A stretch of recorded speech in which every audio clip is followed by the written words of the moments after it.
call the meeting to order for the December 11th school board meeting. Wichita Public Schools will be the premier district of choice and inspire each student and staff member to thrive and become future ready within the greater community. As we start our moment of silence, I would ask that you would remember Hollis Stabler. Hollis passed away on November the 19th. He was active in many ways, and first of all, he was the husband of our board member, Hazel Stabler, and he was in the Osage Indian tribe and very active with his tribe. He was a veteran and very active with the community of veterans here in Wichita. He was a community volunteer, and he worked on the political pieces that he believed strongly in. We will miss Hollis, and I ask that you remember him during our moment of silence.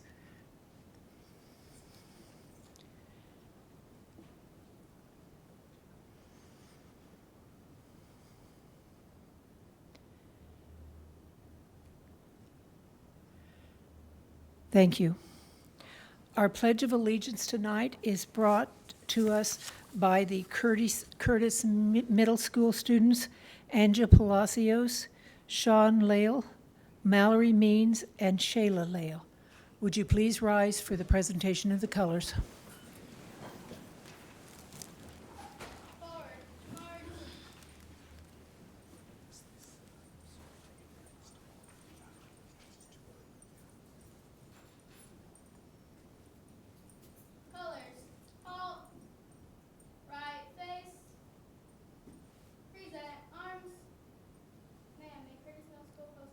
You may post the colors. Thank you, ma'am.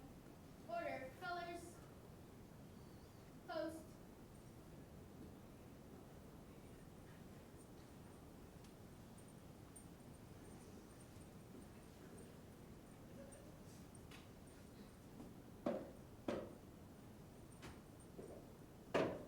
Present, arms. Please join us in the Pledge of Allegiance. I pledge allegiance to the flag of the United States of America and to the republic for which it stands, one nation, under God, indivisible, with liberty and justice for all. Order, arms. Regroup.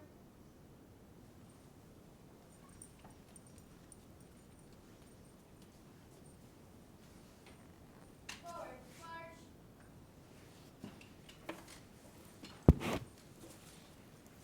Please join me in thanking our Curtis Middle School students.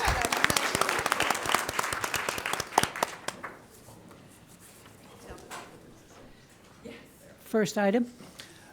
First item under student success, Superintendent's Student Advisory Committee.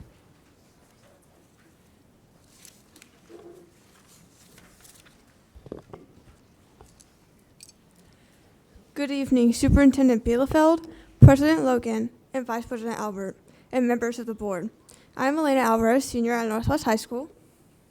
And I'm Cameron Stubbs, junior at Northwest High School, and we are excited to share the success and impact of the recent service learning project that we participated in during our December 6th Superintendent Advisory Council. In partnership with the United Way, we dedicated our time assembling hygiene packets for those experiencing homelessness in our community. These hygiene kits will be sent to Shower Up, a nonprofit organization that provides mobile showers and personal care. Shower Up serves anyone in need by providing mobile showers, hygiene resources, and personal care. Throughout this project, we developed a dependent sense of empathy and awareness about the challenges faced by individuals without stable housing. By actively participating in the creation of these hygiene kits, we learned the importance of community service and the positive influence we can have on the lives of others. In other words, we are putting service above self. Participating in and observing the engagement of my peers during the service learning project was overwhelmingly positive, as we embraced the opportunity to make an impact on the lives of those in need. This project not only served a practical purpose in addressing the hygiene needs of our community, but also contributed to the personal and social development of us as student leaders. We would like to express our gratitude to the WPS district leadership, the Board of Education, United Way, Shower Up organization, and our Super SAC peers who supported the success of this project. Thank you for your time. I am confident that the positive outcomes of this service learning project reflect the values, missions, and vision of the Wichita Public Schools.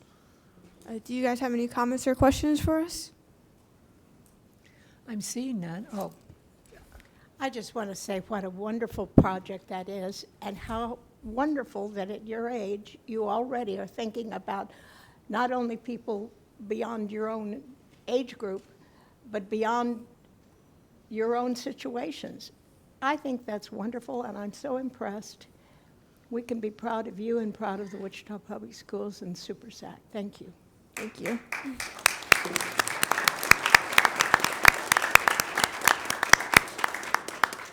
thank you very much. Excellent report. Next item. Next item, good news.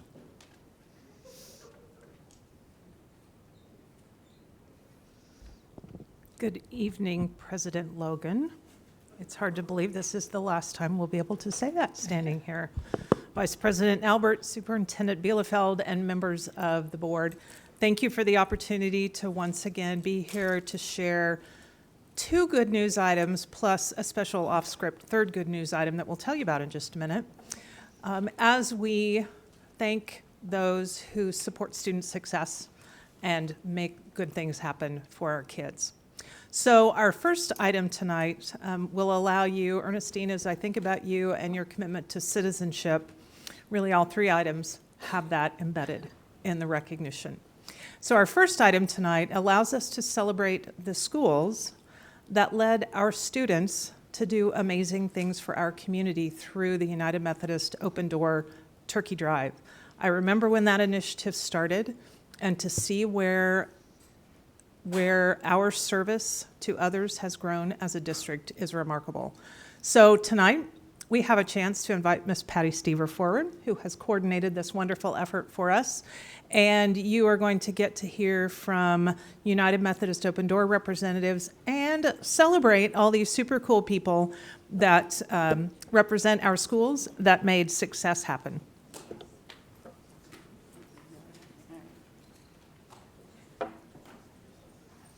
I invite all the schools that are here to please come on down. We go right over here.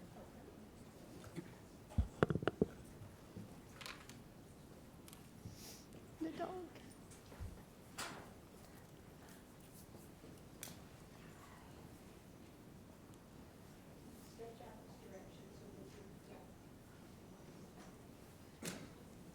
Yeah, if you could step out from underneath the shadows there, we can get you on camera.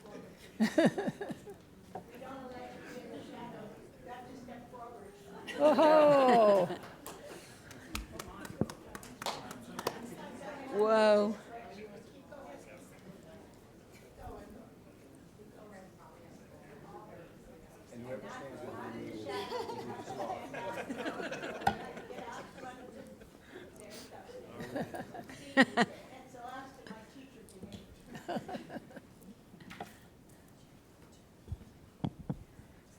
Well, good evening.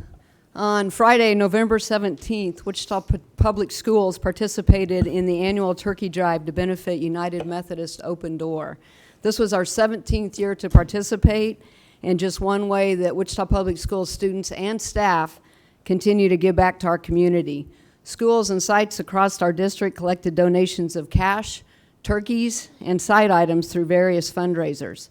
This year, Wichita Public Schools gave 1,658 turkeys, $18,238.81 in cash and checks to buy more turkeys, and 52,373 side items. And all of that went to United Methodist Open Door so they could feed families in our community during the Thanksgiving holiday. So in our district for several years, we have had a friendly competition among all of our sites to see which site can bring in the most donations. And we do it based on the number of turkeys per student in the schools. So it kind of gets, there's a formula that we use for that. So the winners this year, and raise your hand if you're here, are Clark Elementary, over there, Jefferson Elementary, Earhart Environmental Magnet, Horace Mann Dual Language Magnet, Hamilton Middle School, Pleasant Valley Middle School, Northeast Magnet, South High School, Chisholm Life Skills, and IST. We also have a presentation award that goes to those schools who bring their donations to the Water Walk in creative and unique ways. The winners this year are Chisholm Life Skills, Horace Mann, and you can see why, is Earhart right here, I'm sorry, Earhart, Truesdale Middle School, Southeast High School, and the School Service Center. So let's all give them a round of applause, please.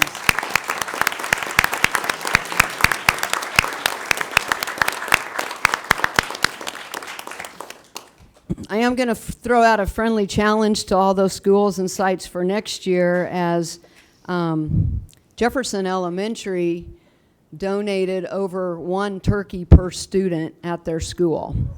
So there's a challenge in there, and it was an amazing year.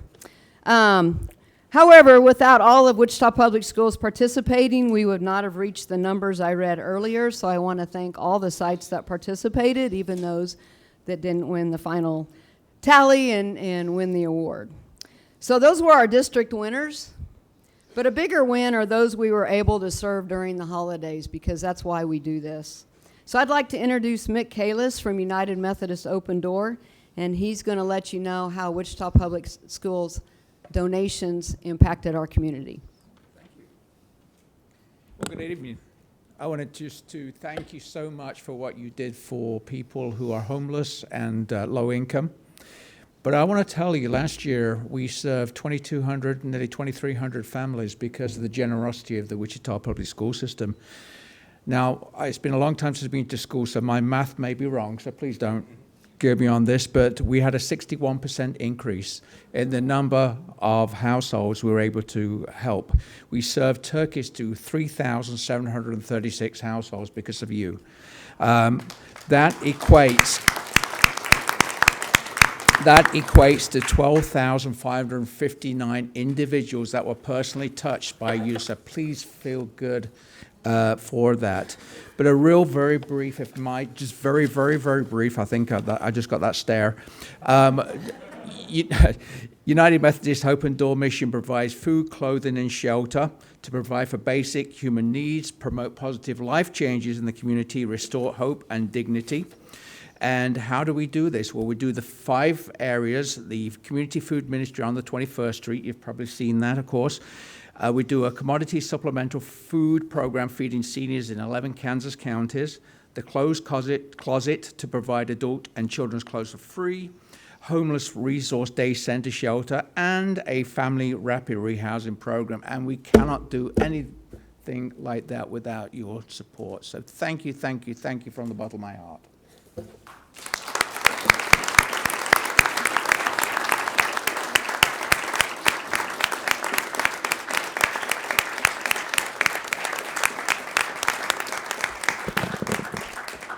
So I don't know if you have any questions for any of these young people over here. I know this young man right here. Raise your hand, yeah.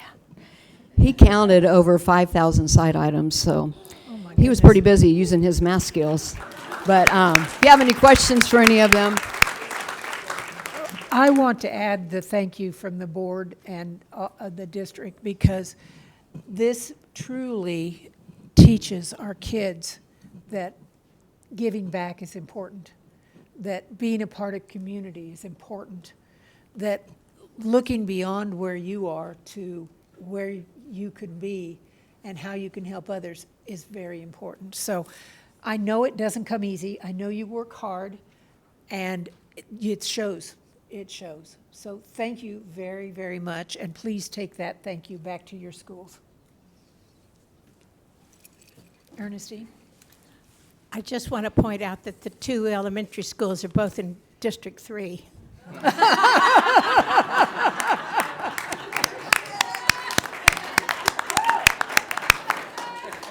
She finally got a horn. I was going to say, I hear a challenge in there. Thank you all very much.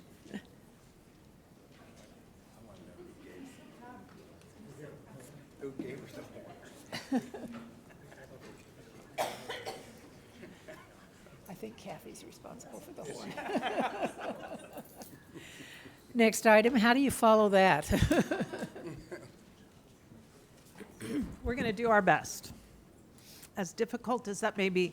Our second good news item, I think you will hear a theme of service and citizenship that runs through the description of each of the four individuals that we had the chance to celebrate earlier this fall as elementary and secondary principal and assistant principal of the year. This is quite an honor. This is the first year that we've created such an opportunity to set aside time to recognize distinguished administrators, and they all themselves exemplify what service and character and integrity is all about. So without further ado, Dr. Hatfield and Ms. Ingenthron are going to introduce you to our four celebrants.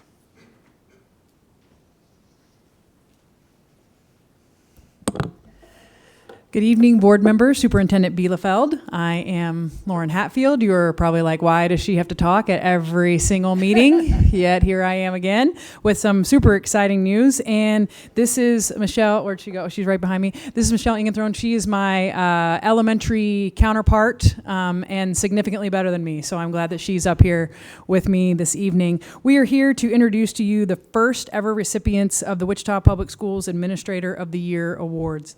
This award recognizes principals and assistant principals who have increased belonging, voice, and agency for students and staff, as well as improved academic culture and progress on their campus. On November 6th and 13th, we will be able to organize surprise visits to the elementary winners buildings and secondary winners buildings. And here to help present those awards is my colleague, Michelle, for the elementary.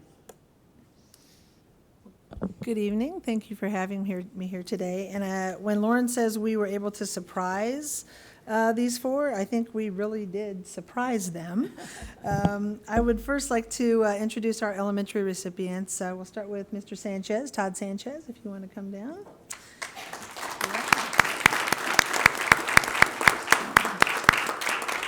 Todd is our first winner of the WPS Elementary Principal of the Year.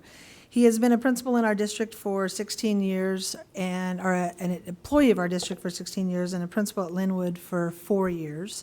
Todd, some of you may not know, but when I think about Todd, I think of he has a military background. So as a principal, his structure is spot on, but his heart is very restorative, so he is doing the very heavy lifting when it comes to changing hearts and minds, and that is very evident in his building and in the culture that he has built with his staff and students. So we want to congratulate you on your award. It is very much deserved, and I'd like to, if you'd like to say a few words, step on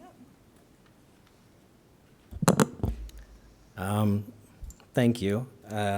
I was a student in our school district, a para, a teacher, and now an administrator, and something I'm really proud of along that entire path has been the influence that the leader in the building that I've been in has had on me. So to have an opportunity to be identified as somebody who does this job and does it well means a lot to me. So I'm blessed every day. This is a dream come true to have this job. I thought about it for a long time and working my way into it, and then transitioning from secondary to elementary has been huge, and this is validates a lot to me, so I appreciate it.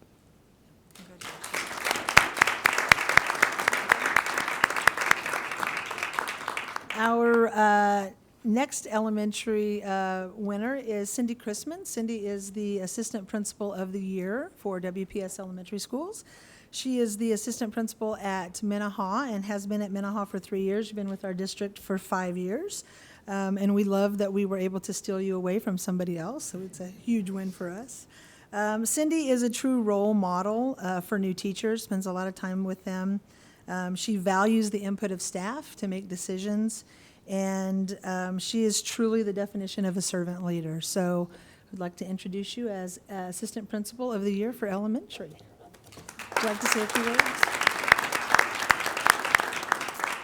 I too just want to thank you. This was a very humbling experience, and when Mrs. Ingenthron says we were surprised, yes, I was surprised by the entire staff and students. So it was quite overwhelming, but this has been a very humbling experience, and I am very grateful to be chosen from all my peers. So thank you.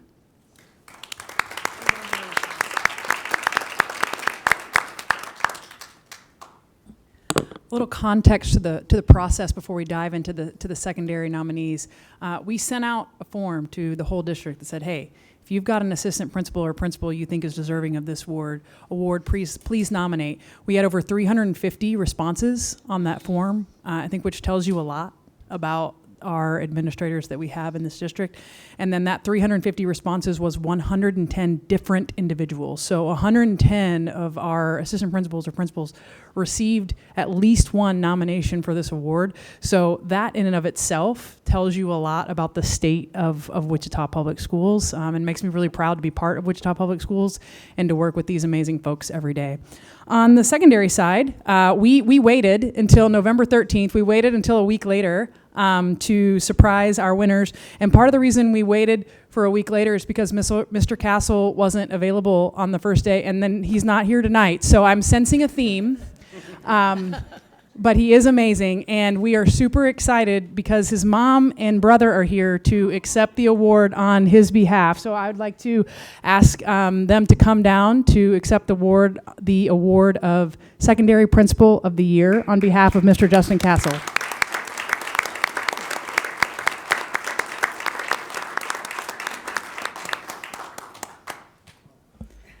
Mr. Castle's in Cabo, so don't feel too bad for him. I told him I would give him a hard time from long distance. He's had this trip planned for a while, but we told him this is probably even more special, the opportunity for his mom and his brother to accept the award on his behalf. In thinking through why Mr. Castle was the deserving recipient of this award, when you think about what we said earlier about increasing belonging, voice, agency, and academic progress, there is no one who better checks all of those boxes than Mr. Castle and what they're doing at PV. It's absolutely incredible. Just last week, they were named the best place to work in the large category from Wichita Business Journal. So there's even more awards rolling in to back up the work that Mr. Castle and his team have done. Do you guys want to say anything? Okay. I just want to say thank you to the board and everybody who voted for him. Wouldn't be out here without this woman right here. Homegrown, Wichita Public Schools. He made the trek through, it's now Martin Ortiz, through Pleasant Valley, through Heights, through Wichita State. So we are producing greatness out there. We just need to channel that and keep doing what we're doing. We thank you.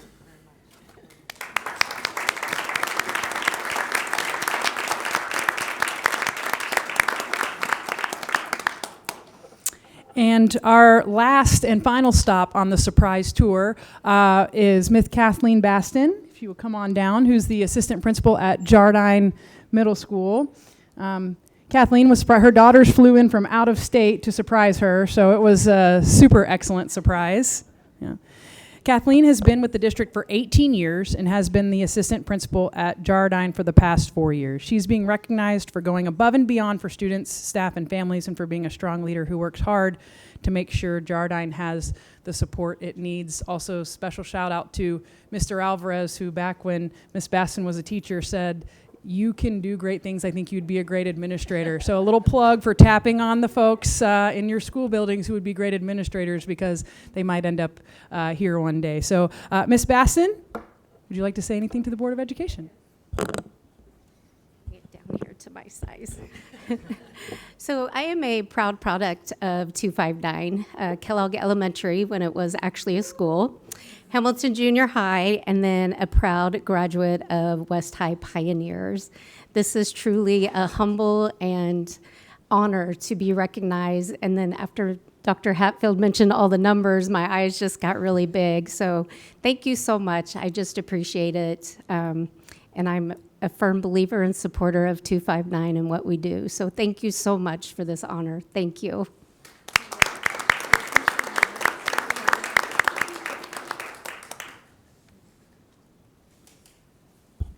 One last little note, and that is that these folks will be our district nominees for the Kansas Principal Association Administrator of the Year Awards. That application is open now, and we've done our job of nominating these folks. So hopefully, in about 9 months' time, we might get to celebrate 1 or 4 of them as nominees and recipients of awards at the state level. So thank you all so much for your time.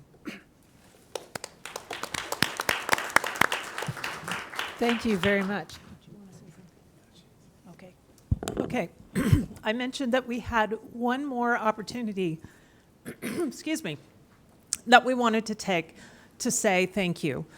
All of the stories that you heard tonight, as amazing as they are, would not be possible without visionary leadership from the 7 of you that occupy the elected seats for the Wichita Board of Education. Your job is no easy task. And tonight is the final night for 2 of you. So we wanted to take an opportunity, and we didn't tell you because we were afraid you would say, no, that's not going to happen. So it will happen. And it is my pleasure to ask Superintendent Bielefeld to come to the podium so we can take the opportunity, Cheryl and Ernestine, to celebrate you. Well, thank you so much, Wendy. Thank you, right? I mean, it's hard to put into words what all the years have been. This morning at our DLT meeting, we watched a short little video from the basketball, women's basketball coach at Duke named Kara Lawson, and it was called Handling Hard Better. And it was about how we have hard things that we come across, and as we get through hard things, it makes us better for the future. You had some hard things as you sat in these seats over the years.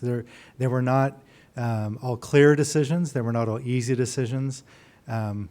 But part of the video and part of what you talked about too was that anything that has any kind of meaning to it is going to be hard.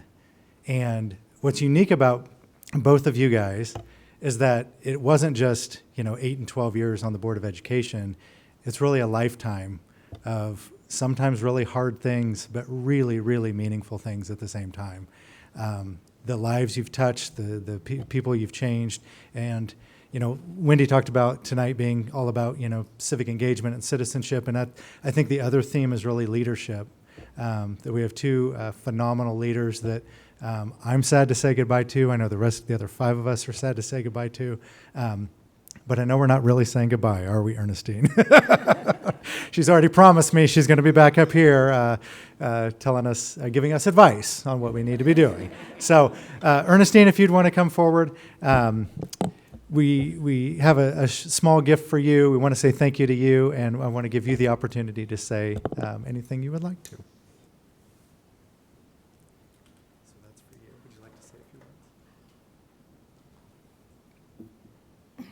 I'm never without words, am I? This is such a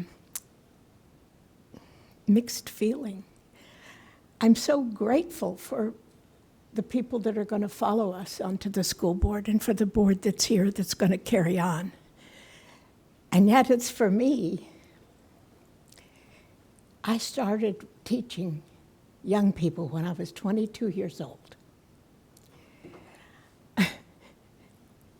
While I was in that first classroom, we had the Cuban Missile Crisis. That tells you how long ago. I figured out that I've taught over 4,000 teenagers and then college students. I had to be on the school board because there were just so many things that schools were doing right and that needed my encouragement, needed me. I don't know what I'll do now, but I'm really grateful for the years and for the colleagues and for this school district that is so good. Thank you. Thank you.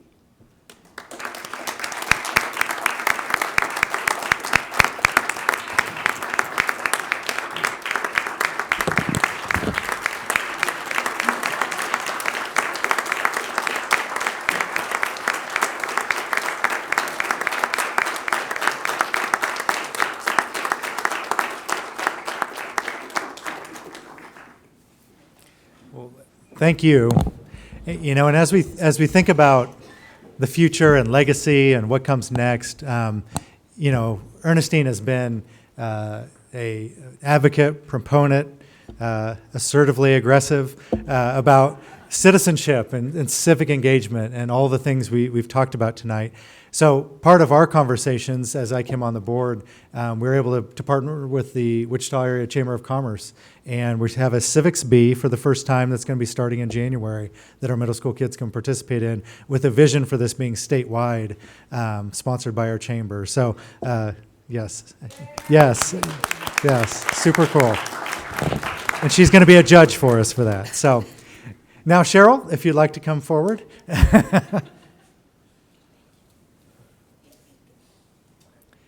So we have two things for Cheryl.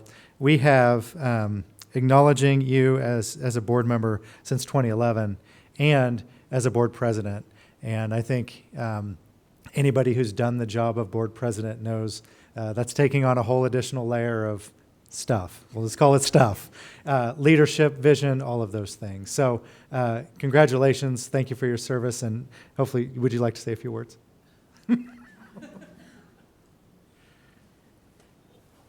They knew me well because they knew if they'd asked me to do this, I'd have said no. I love this district. I have always loved this district.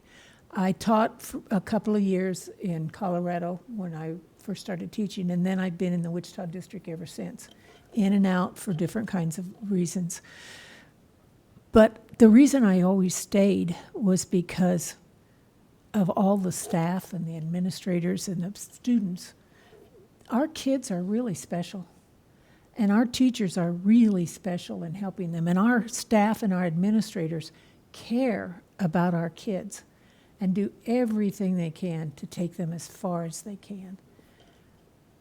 As I moved through my career, and in fact, Todd Sanchez, who was awarded the Administrator of the Year for elementary, was a student at Lincoln Elementary when I was principal there. So I've been around a long time, and I've never changed my opinion of this district. We care about kids in this district. We, as a board, get caught in a lot of adult issues. And we have to refocus. I had to refocus myself sometimes to say, what's the right thing to do for kids?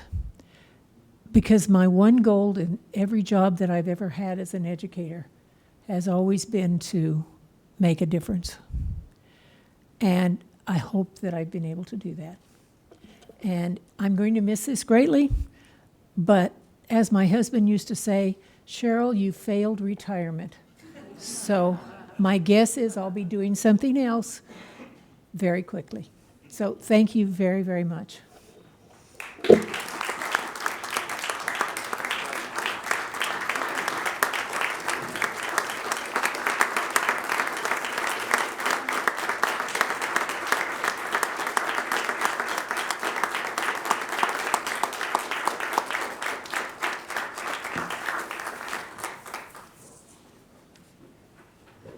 Oh my goodness, you really did it to me on my last night. Thank you.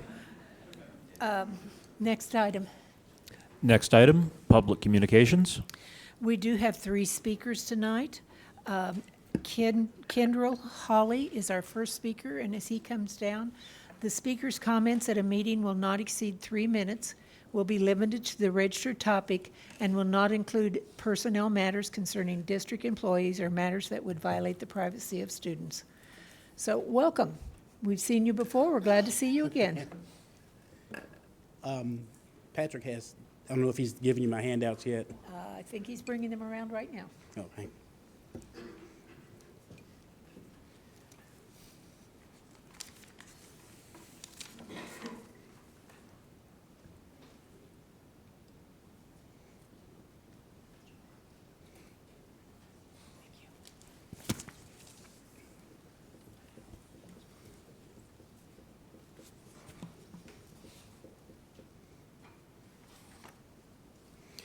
I thank you for the opportunity to come and speak again. Just a little refresher of who I am. My name is Ken Jarrell Holly. I'm a registered respiratory therapist with the state of Kansas. I am a board-certified asthma educator with the National Board of Respiratory Care, and I am a lifelong asthmatic. Once again, I come speaking about stocking albuterol in the schools. The last meeting I attended, I was told that there was some type of legislation as to why they couldn't stock albuterol in the schools, and I've been in contact with Kim Cassett, who's over the health services, and we have yet to find this legislature that they're talking about. The first handout I gave you is it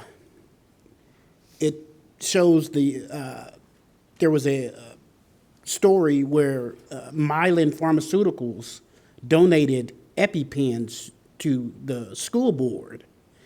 I spoke with several doctors, ER doctors at the hospitals that I worked at, trying to determine what is it specifically that, as to why they couldn't stock albuterol for students in Wichita Public Schools. And two of the ER doctors told me that basically it would be like a school nurse or a faculty member practicing medicine.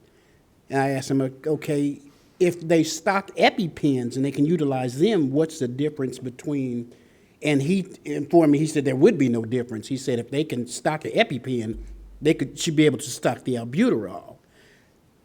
He informed me, he said the roadblock I see would be the education of the medication, how to administer it, and once again, as I've done in the past, I'm offering my services free of charge to Wichita Public Schools to come in and educate faculty and staff on the medication, administration of the medication, when and where, because just like with the EpiPen, when you have a bronchospasm from asthma, you don't have minutes sometimes. Sometimes you have seconds. And I can speak from experience because as a 17-year-old, I'm not 17 now, I almost died from an asthma attack. I was on life support for 3 days.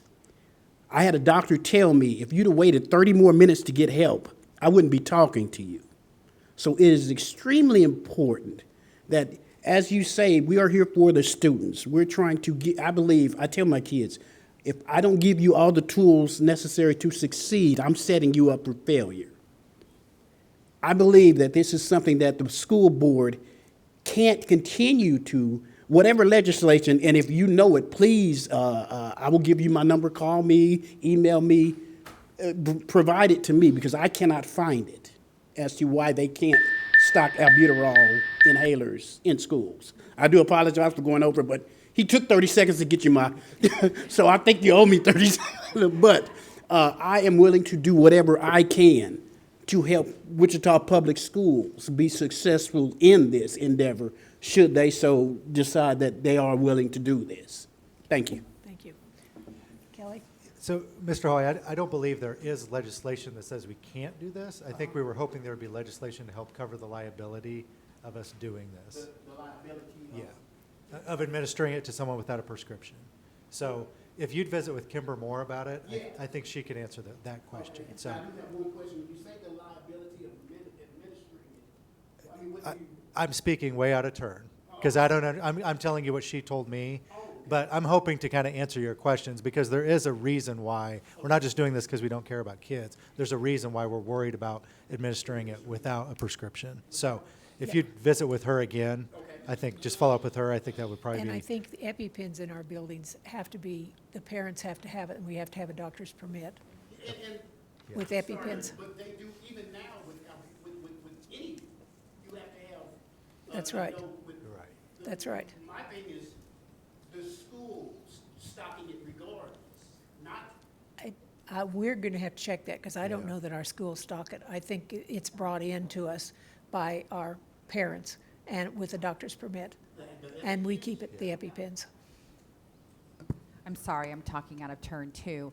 I believe that if the child is asthmatic, the parent can coordinate it with the nurse that there is albuterol that belongs to the child, and if the child needs it, he can go to the nurse and get it. But as far as having a plethora of a supply of albuterol, I believe that is a state legislature thing that the board here cannot make that decision. To have a supply of albuterol inhalers, that is what I'm thinking. I'm not 100%, I'm about 99% sure that legislation has to pass that law to. They have. Okay. So let's just have you follow up with Kimber. Would that be Yeah, okay? yeah. Yeah, because I don't know the answer, and I'm sorry for that. I'm not a nurse, so yeah. Okay.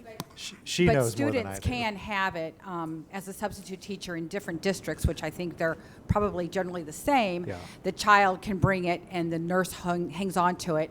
And if the child says, "I need my asthma medicine," then you let them go to the nurse to get their medicine from the doctor and from their home. Yeah. We'll continue to look into it, though. Yeah, we're listening. Okay. Our next speaker is Trish Heilman.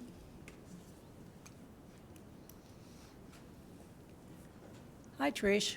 We got an email from you this week. I know. I remember reading it. Well, maybe today. It was just maybe. Anyway, hello, Superintendent Bielefeld, President Logan, and Vice President Albert, and BOE members. My name is Trish Heilman. I've come to ask and to talk to you about the AAA district area, the enrollment area, as it pertains mainly to high schools. My experience this last summer was, actually in the spring, was just helping advocate for a student who is going to be a freshman, and he lives in that area, about 10th and Estelle, Rock the Block Habitat for Humanity house, and he wanted to go to East, and the district told him that he had to go to South. And so I said, "But you don't live near South." And they go, "Well, but that's where we have to go." So we asked questions, as we do, and we did a special transfer, as you do, and then we found out that they were denied. But we found that it was just they didn't get the email because they don't get emails. And so I followed up with relationship and talking with people, and people are awesome. And so this student is at the school he wants to go to, and he's providing his own transportation. It all ended up fine, but it needed somebody to advocate pretty heavily.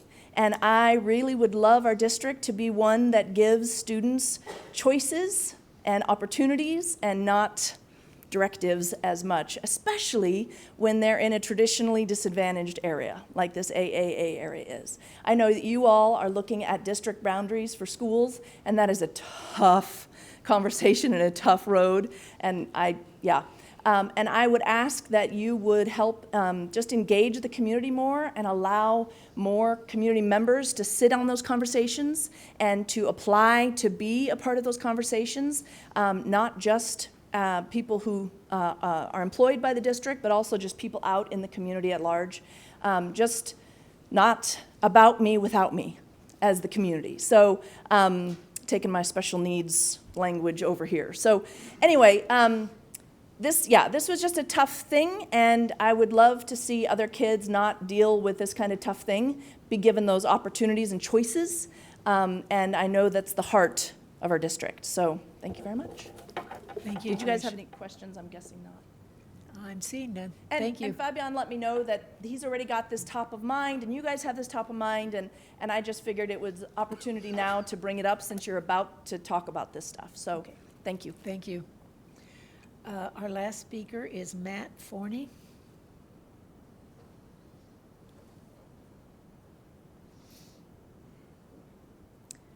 Welcome. We're glad to have you here.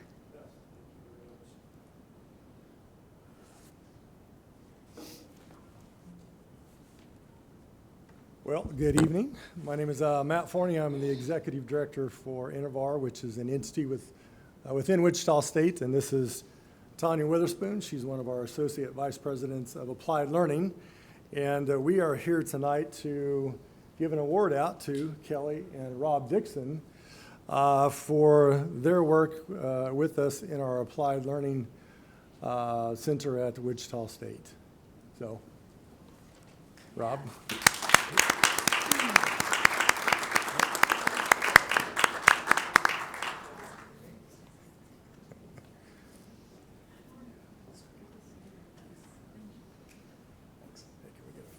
Yeah, that's sure. You guys want to say anything? You know, here's what I would say. I appreciate the board in supporting us in applied learning. So if we didn't have the applied learning program at Wichita State, we wouldn't have the support in the buildings for techs that we have. So I currently have Samantha. She does full-time cybersecurity for us.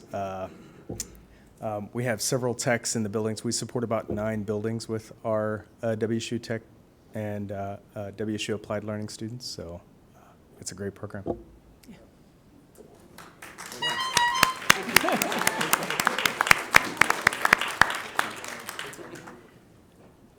Thank you very much. We very much value the opportunity to partner with WSU and WSU Tech. I think we're getting a picture here real fast.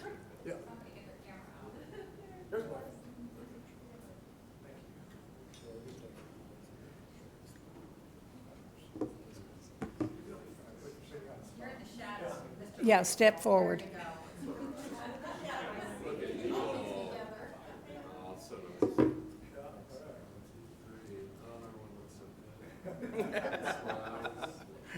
Okay. Hey, thank you all.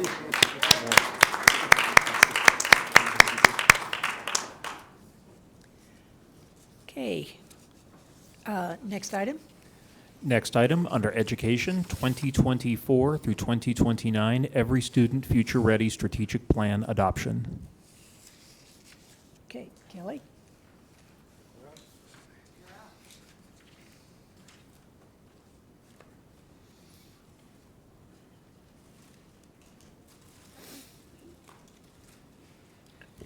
All right, so here we are. As Patrick's passing those out, this presentation tonight will be from me, and Gil Alvarez will be the conclusion of the strategic plan process. Not at all this conclusion of the strategic plan. The work is just now starting as we get rolling here, but this is concluding kind of all of the feedback, all of the input, all of the community involvement that we've had up to this point, and bringing for your final vote for the strategic plan. So I'll go ahead and walk us through the first few slides here. This is where we've come from. This is where we're at. That we started this process in July, and we told you we were going to have a strategic plan to you in December. So Merry Christmas. Here you go. You got your strategic plan by December. I do want to go into a little bit about the planning team. If you want to go to the next slide. So it was mentioned just a minute ago about community input. Our planning team was between 60 and 70 members. Half of those people were internal staff. Half of those people didn't work for the school district. So about half of those people were from the community. A list there of all the internal roles that were represented.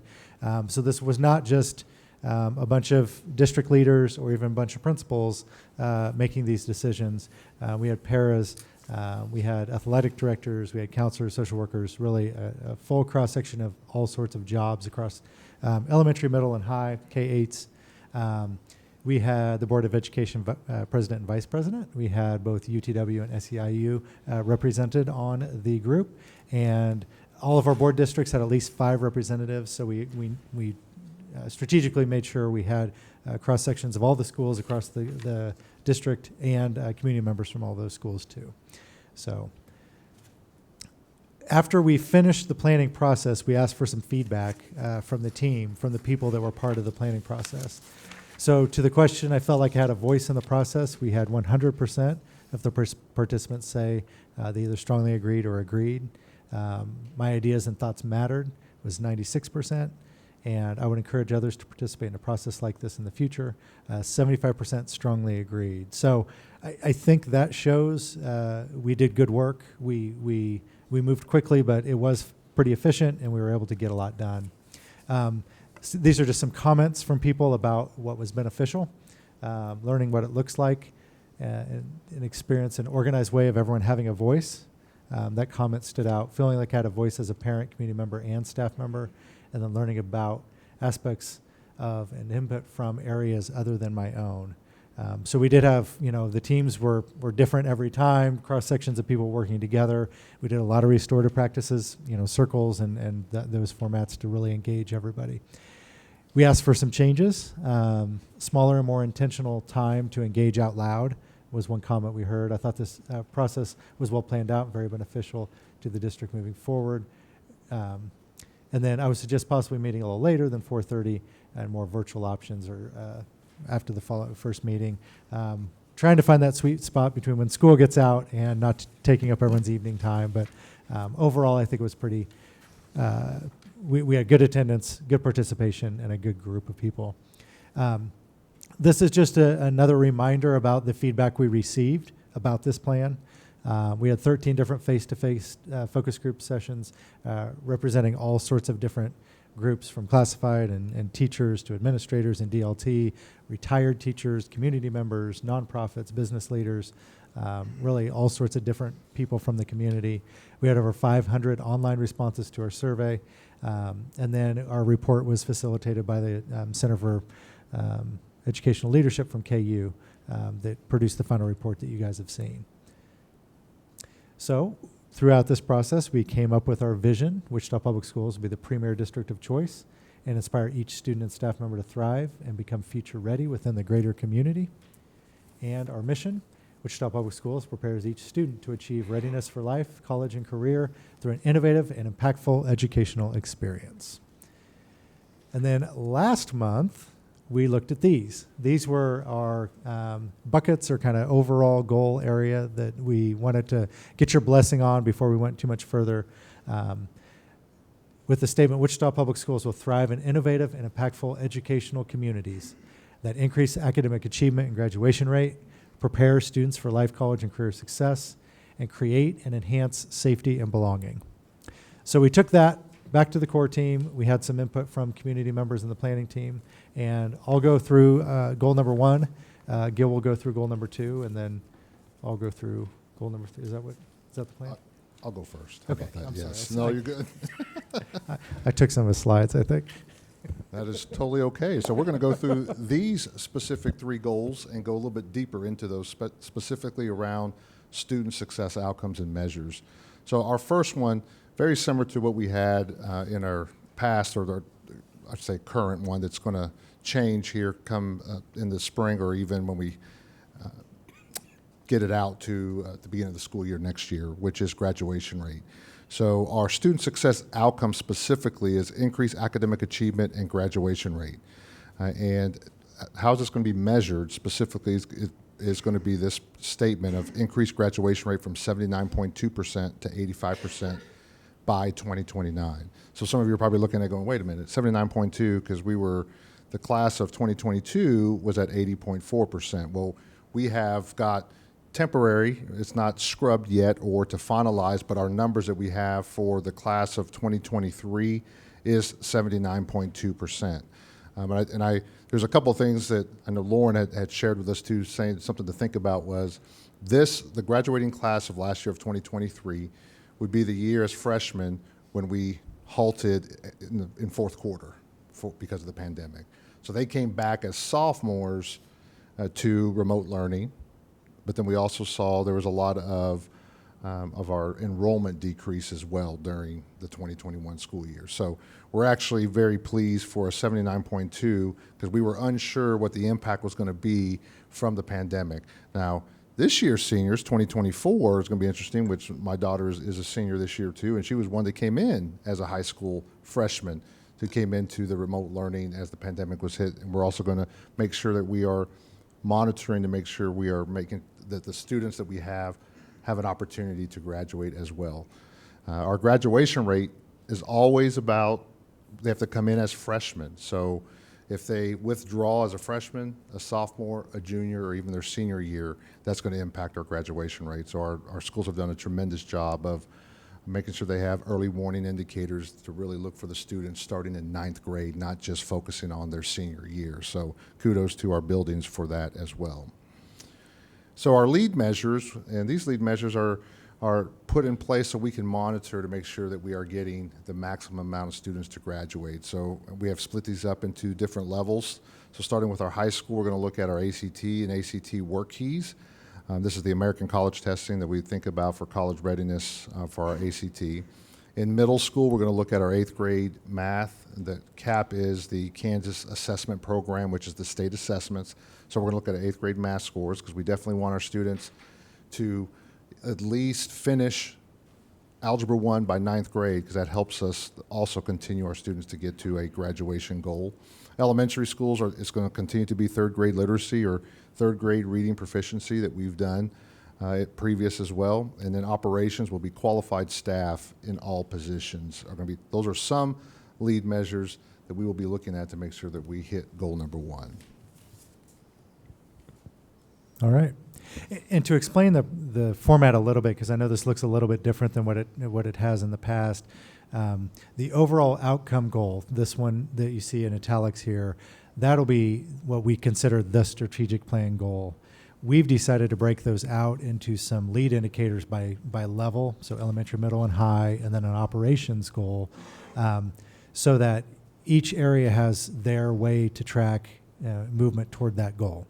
So all of the goal with the data here that you see that you're approving tonight will be the strategic plan goal, but all of the data components we're listing will be outward facing, publicly reported as part of a dashboard. So they won't necessarily be, we're not going to have, 15 goals, right? And all these things we track, but they are going to be, the high school group will work on the high school goals and the middle school group will work on the middle school goals. So all of those feed the bigger strategic plan goals that you guys approve. So it's a little bit different format, but I think we're trying to be a little more transparent with some of those other indicators at the lower levels to make sure everybody sees, here's the intentionality about what we're doing. So our second goal, prepare students for life, college, and career success.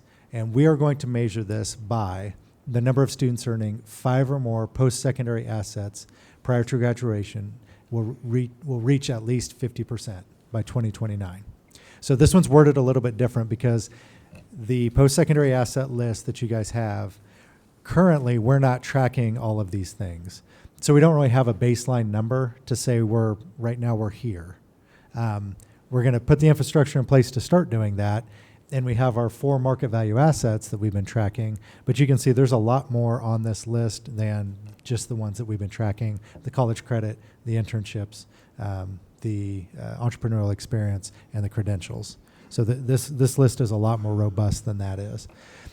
If you'll remember when Lauren and Holly presented, 2 of these are now a graduation requirement, but we want to be aspirational, right? We want to, if we're really going to prepare students for life, college, and career success, we believe the more of these that a student has, the more likely they are to have life, college, and career success, right?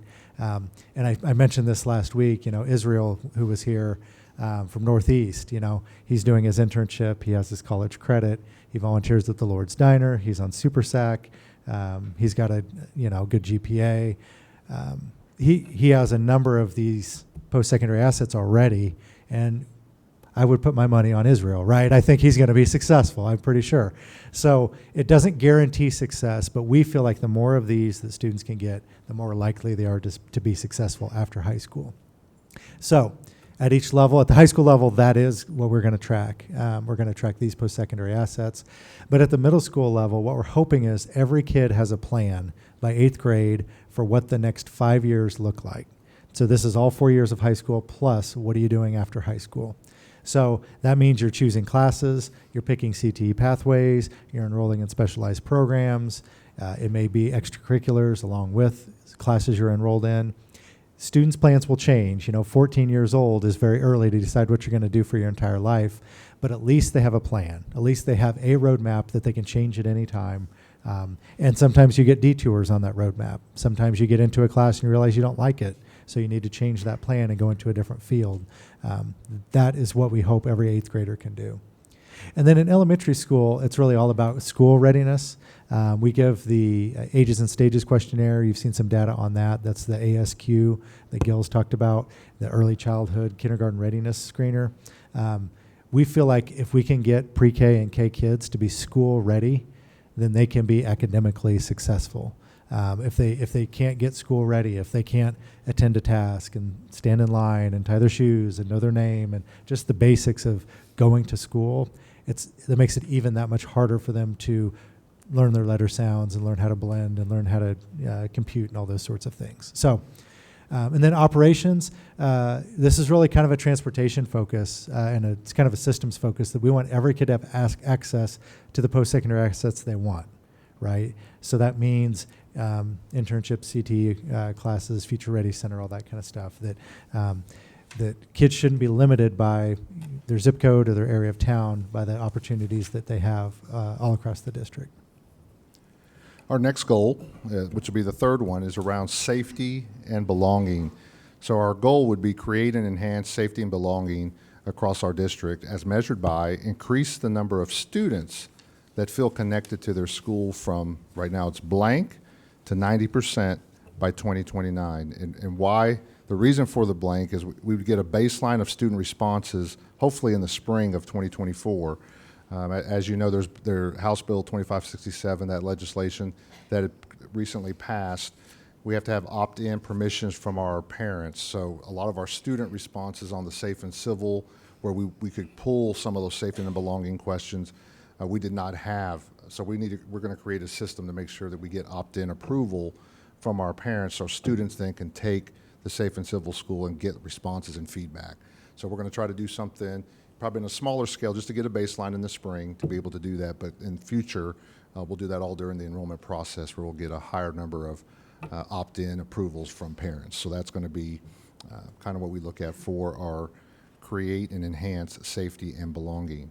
So what does this look like for each level? At all levels of high school, middle school, and elementary, we're going to look at attendance, average daily attendance, and we're going to monitor, obviously, if students are there, they're more likely to get the information needed and to learn. So we want to make sure that we have good average daily attendance, as well as 90% or more of students each year believe their schools are safe learning environments. So that's where we'll pull from the survey data from our students and kind of monitor that trend-wise year by year just to make sure that we are getting above that 90% mark.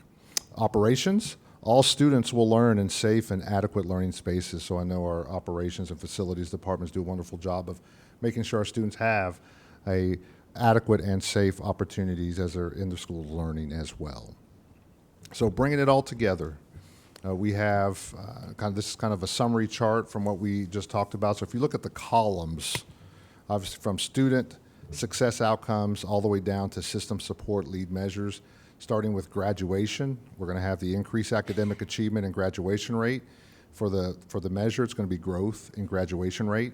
We're going to do that in high school through the ACT and the ACT work keys, middle school 8th grade math, state assessment, elementary is going to be 3rd grade reading proficiency, the ELA assessment is state assessment as well, and then we'll have the qualified staff in all positions will help us from our operations. As far as life readiness, going down that column, prepare students for life, college, and career success. We want that post-secondary success for our students.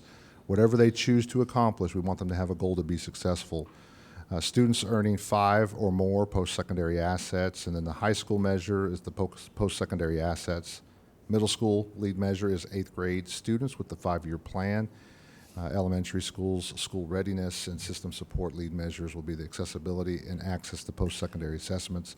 And then goal 3, safety and belonging, you can see there it's all going to be, the ADA stands for the attendance. So we want to make sure the attendance and them feeling a sense of safety and belonging in their schools. So as we go down there, that was just a summary of all the things of goal 1, 2, and 3. If you go back to that slide. So one thing I want to point out, more so than the former plan, you see a lot of overlap here amongst these goals. So we have, kind of our student achievement area, but if you look at the post-secondary assets, SAT score, IB exam, AP exam, those are student achievement. So some of the life readiness is student achievement. Attendance leads to better academic outcomes. Attendance leads to better life readiness, right? That's one of the things we hear is, could you teach the kids how to show up on time? Could you teach the kids how to, increase attendance so that they're ready for life, they're ready for a career? So these aren't each in their own vacuum, that we hope by raising one, we may raise another.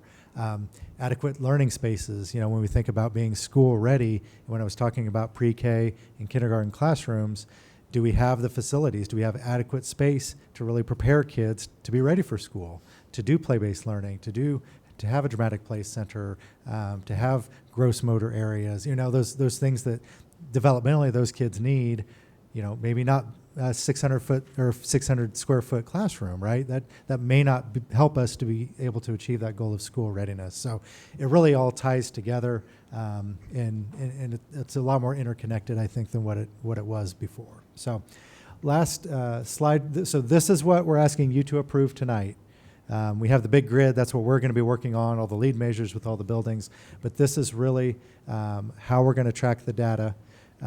So we have graduation rate. We've been doing that already. We know how to track that. We know how to give you that.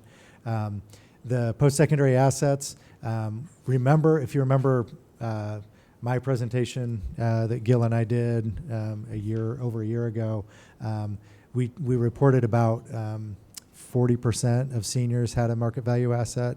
So and that was one, but we feel like we're well on the way to being able to get the 50% or more, especially by 2029. And then goal number 3, like Gil said, by the spring, we'll have filled in that blank. But we picked that number 90 based on, we've been doing the Safe and Civil Schools survey for 10 years probably. So we've seen data in the 80s, 84, 82. So we feel like getting that number up to 90 is both achievable and appropriate, that we want 90% of our kids to feel connected to the school. And I think that sense of belonging will then push achievement and push attendance and push everything else, right? So next steps, we vote on this tonight or ask for a vote tonight, confirm the lead measures. In the spring, we're going to start developing action plans around these, look at the cadence of progress monitoring, what that's going to look like starting next school year for you all. So how frequently and when we're going to be reporting data back to you. And then as we make other important decisions, and we're going to have a few of those coming up, we're looking through this lens, right? What we're approving tonight, this idea of life, college, and career readiness, safety and belonging, and achievement and graduation rate, that will drive our decisions. That'll be our lens we look at. How do we really get our kids ready for the future? And then next fall, we'll have had the planning from the spring, and we will be able to launch the plan with Wendy's team doing an amazing job of colors and marketing and all the signs and all the cool stuff. So it'll take us a little bit to get all of that figured out. But essentially, that's the plan, and that'll take us up to the launch of next school year when we really start working the plan. So at this point, I think we're ready for any questions you may have. Okay, we do have some questions. Hazel? First of all, I want to thank you for your presentation. I think that you guys have gone above and beyond what we asked for you to do. I know that the directives that we were asking were very broad, and you brought it down, narrowed it down, and I think it's a really great plan. I want to thank you for the time that you spent on it. And that's all I wanted to say. Thank you. Thank you. Ernestine? I have a couple of questions just for clarification. There was a large percentage of our graduating seniors that had assets this year. Wasn't it about 70%? I think it was more around 40. The goal was 70. That might be what you're thinking about. Okay, Yeah. but we had 40% that actually had it. Yeah, we went from about 21 to over 40. Okay, and like, for example, if they are taking some of those classes that get WSU credit and that will count as those assets. Yep, yep. If some student has all they need to graduate, but only has one or two of these assets, they will still be able to go ahead and graduate, correct?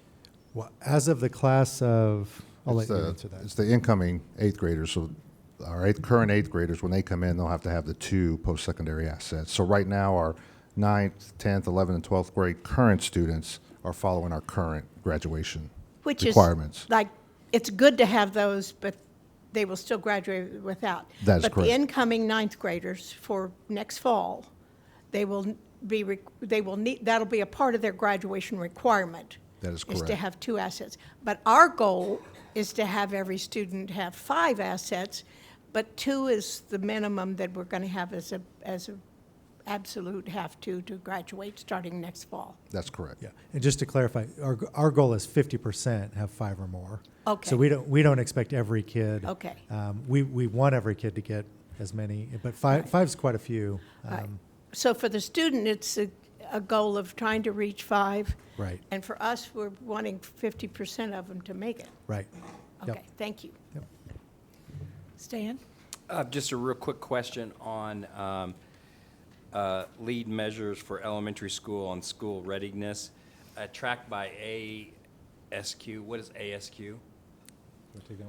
Ages and stages questionnaire. So what it does is our parents will complete, whether they're in pre-K or kindergarten, they complete a questionnaire that will kind of find out how well their student is in fine motor skills, problem solving. So can they use scissors? Can they skip? There's a lot of different questions to see how well they do. Because if they can do some of those skills, then they're going to be more prepared for kindergarten readiness. So And I'm sorry, again, what's ASQ, American? it's ages. Ages, sorry. And stages questionnaire. Okay, and then that is done in pre-K and K, Pre-K and kindergarten. and it's done by the parents and the teachers, or just the parents? It's Or just the parents. Just the the parents parent. usually do it. Like this year, we had in-person kindergarten, so parents came in to enroll their kindergartner, but they also took the ages and stages questionnaire. So from that data, the teachers can see where the students could possibly need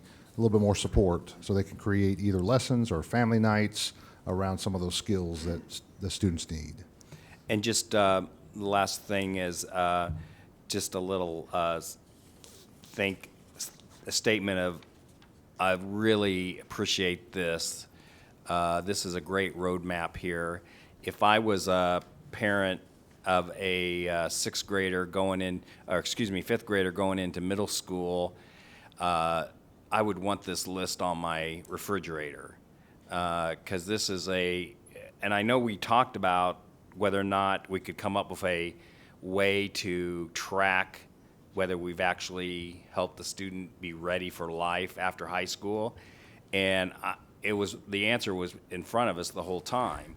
If we can get them to get 5 market value skills off 5 or more, just like your example of Israel, it doesn't guarantee anything, but the more you get, the more more comfortable saying he or she is ready for. So my point is, I hope we'll try to embed this into information we give out to parents, especially middle school or about to enter middle school, because the sooner we can get this out to parents, the more they can actively participate in helping their child get these market asset lists.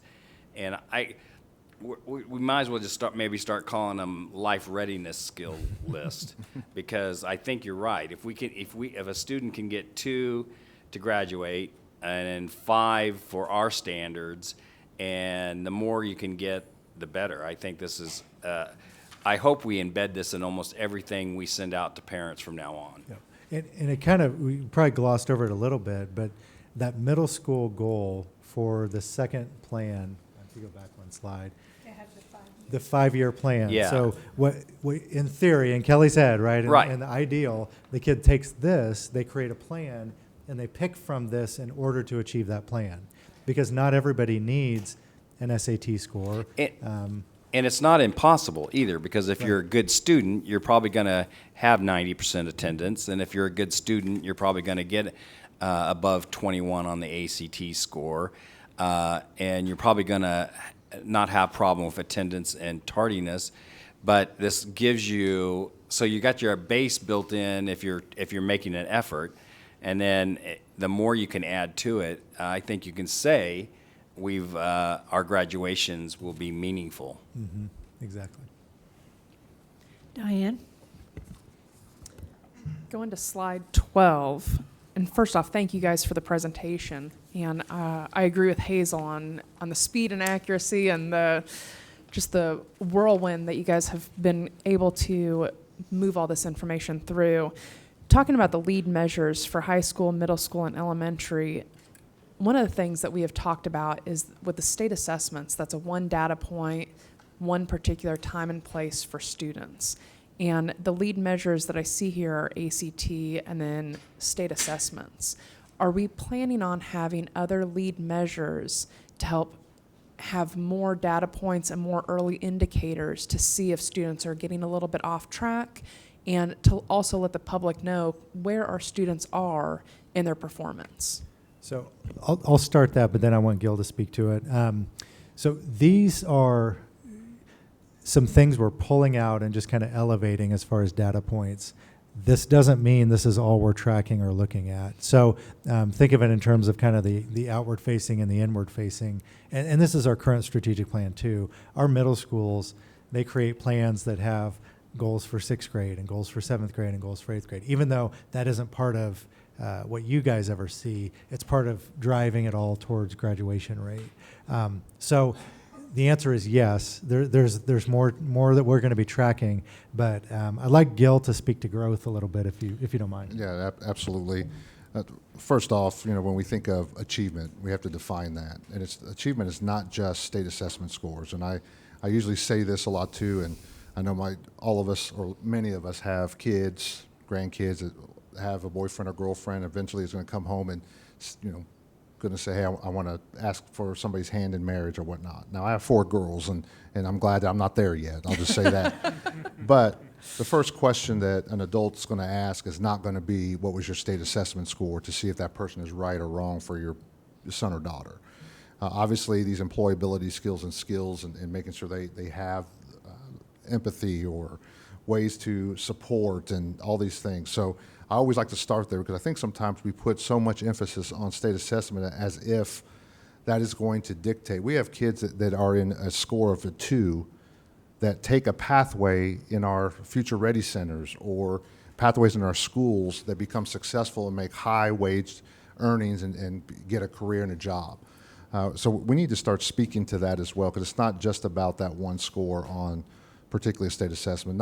And it wasn't really ever meant to be watching them grow from year to year on a state assessment, because the state assessment is not the same test every single year to see growth. It's really testing, are we teaching to the standards? Are our programs correct within our district, and how can we alter that? So with that being said, there is definitely other achievements that we need to honor and recognize. Graduation rate, our post-secondary that we talked about, but we also have our formative assessments of our FastBridge that, whether that's going to be, because we do it from pre-K all the way up through our 9th grade. So we kind of know where our students at. So we need to bring that back. So if we're going to try to get to 3rd grade reading proficiency, we have those formative assessments that we're seeing some major growth in our early childhood, elementary, in regards to some of those areas, whether it be letter name, letter sounds, word segmenting.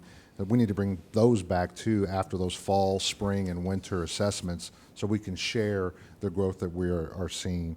We also want to measure the reading comprehension, so we have screeners that also will show how we're doing across the district. So I just want to make sure that we look at a lot of different areas of what achievement truly is for the whole child, and not just one data point like you had said. So we'll continue to monitor those as well and bring those back.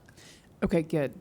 I was looking more for the FastBridge stuff, because that is an assessment that we can update the public on in the fall, the winter, and the spring. And so instead of just one data point per year, the FastBridge, I think, is more of an accurate measurement of where our students are, and we can see those incremental increases or changes in a shorter period of time. And so I think those are much more important than just the state assessment data point. So that was my perspective. That's great. I'm glad you said that. I know Kelly had said growth too, because I think we have to, as educational institutions, we're all about continuous improvement. We want to see growth of our students. So high achievement and high growth is ultimately where we want to be. But even if we have low achievement, we're not there yet. But if we still see high growth, we're heading there, and we should be celebrating that. We shouldn't be celebrating necessarily high achievement and then no growth, because then Right. you're complacent. So it's really about how do we continue to push and move our students forward, which our staff does a phenomenal job of progress monitoring and doing things to make sure they're showing the growth. But so we don't want to just talk achievement either. We do want to say, how are we growing to get to our achievement level that we want to get at? Correct. I want to make sure that we're sharing that we're heading in the right direction. If that's the direction that we're heading in, let's truly celebrate that and share that with the public at large. So thank you very much. Appreciate that. Kathy? Well, Diane and Hazel kind of have talked about what I wanted to ask. First of all, thank you. Efficiency, you guys did an amazing job getting this done in the time frame that we asked you to do. So I'm very grateful for your tenacity and your efficiency. I do also want to praise the engaged participants.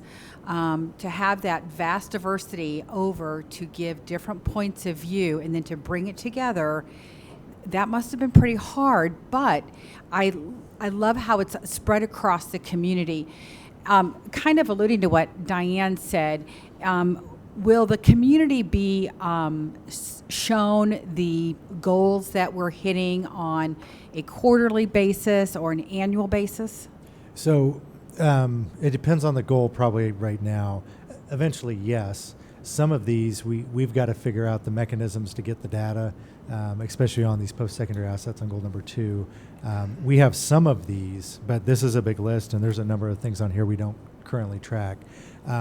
So that's part of the work that will be done in the spring on that next step slide, where we will figure out kind of the cadence of progress monitoring for the 24 to 25 goals. After we know the goals, my thought is that we bring to you shorter presentations that are maybe more frequent than once a year. I think for not only for you guys are in it a little bit more, but for a bystander in the community that maybe doesn't pay close attention. If we go into a 60-minute FastBridge data with all these acronyms, and that tends to get a little hard to understand and swallow. So maybe smaller bite-sized chunks with shorter 10 to 15-minute presentations on a more frequent basis would allow, kind of to Diane's point about, we do fall, we do winter, we do spring screeners. There's no reason why we shouldn't update after each one of those screeners and show that growth over the course of the year, along with attendance, along with other things too. So some of it, yes, we'll be able to pretty easily pick up that cadence. Some of it, we're going to have to figure out some of the data points and how we track it. So I don't want to commit to, Right. 4 times a year next year, but we should be able to get most of that to you on a pretty regular basis. So I'm hearing how you're going to track it, and that's great. Will there be an evaluation of the strategic plan on an annual basis for the district leadership? Well, I think we always are evaluating it, right? Okay. We're constantly evaluating it. I think you all, you're voting on a 24 to 29 plan, but that doesn't mean, Right. if priorities change or something happens, we don't revisit it too. So essentially, it's our plan. You're setting the big goals, and then we're going to do the work to achieve the goals, but we're going to constantly be in an evaluation mode of. Well, I how- think how that it's this working. is very doable. I think that it's realistic. I don't think there's any expectations that cannot be met through this with our students and our staff. So I am excited, and thank you. I just have a couple of questions. On the approval, which is your slide 18, the blank that's under the safety and belonging, are we going to have a number there, or is it, why is Yes. it blank, I guess is my We question. will have a number there. We couldn't at the beginning of the year, when we had that legislation, we had to get opt-in approval. We did not have that at enrollment, so what we're going to do is put out an opt-in approval process for our parents to allow students to take a connectedness type of survey so we can get a baseline in the spring of 2024 is our Okay. goal. So that'll be added in and before the year's out? Correct. That's Okay. correct. I think this is a great big picture, which is what the board has to approve, is the big picture with the student success outcomes and the graduation, the life readiness, and the safety and belonging. Those are our big goals. And I know that you're planning to put the legs to this spring with lots of work with our staff and our community to be able to say, you know, here's what this means, what it looks like, how we're going to bring it back. Much like what you were saying to Diane with using FastBridge and other formative assessments. And that's exactly where we should be. That's your work. Our work is the big picture. Your work is put the legs to it and make it work. And we are well on the way to do that. So thank you. I know this was a very tough timeline that we put you under, but I think our district's going to be in really good shape come next year because of it. So thank you for your hard work. And I would like to make a motion that we accept this plan. I'll second it. Okay, I'm not sure who came first, but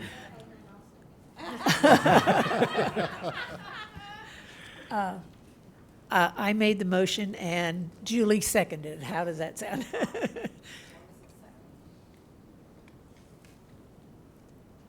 Please cast your vote.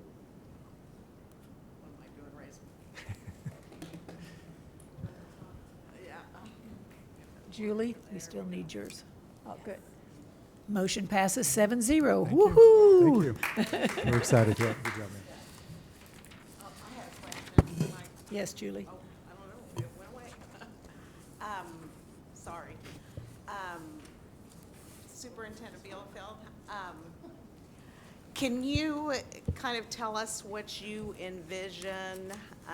And here I'm getting ahead of it here maybe, but what you envision for us relative to, what's going to be on the website, what is going to be your graphic for communicating our progress? Is it going to pop up on the front page? I mean, just give us some idea of what you're envisioning as a way to make this front and center known to our community. Yeah, that's a good question. I think one board member would recommend a billboard. I don't know if we'll do that or not, but so the vision and part of what we've been talking about over the past 6 months is a data dashboard, some sort of public-facing display of where we stand. That isn't going to update daily necessarily, Sure. but on a regular cadence, on a regular basis. Not exactly sure where that would live as far as on the website or whatever, but I really see that as being when we do these presentations, we start, here's the data dashboard, and we click on an area and it kind of zooms in, and then we're going to tell you a little bit more about that data. And then the next month we come back and we click on a different area and it zooms in and we tell you about that data. So it'll be a way that I think everyone can, when we talk about the social window of restorative practices, we talk about support and accountability. It's a way to keep us accountable, but I think there's multiple areas here that we can ask our community for support. When it comes to student attendance, when it comes to these post-secondary assets, we need everyone in the community helping with this. Eagle Scouts on there, 4-H is on there. We need internships all over the city. All sorts of opportunities, community service, along with, all of us supporting. Let's be a community of people who show up, right? The good attendance, and that becomes just a standard in Wichita. I truly believe if we do these three things, if we move the needle on all three of these areas, it'll change our community. I mean, I think it really will. If we start producing graduates that have all three of these, they have academic knowledge, they've graduated, have a diploma, they have life skills, and they have a sense of community and belonging, I think they're going to thrive in our community, which is our goal. So did that answer your question? It did, very Okay. much. And I will say, in addition to handing this out to every time you distribute it, also have it posted on that web or wherever it is that Yeah. the dashboard is going to be published, because this is a fabulous list. Yeah. And it's pretty new. I bet most parents have not seen that yet because, it hasn't really hit the high school kids yet. But once it gets going, I do think it's going to create a lot of excitement. Yeah. So, thank you. Thank you. You guys Thank did a you. great job, All right. as we all echo. Okay, next item. Next item, executive session. Diane?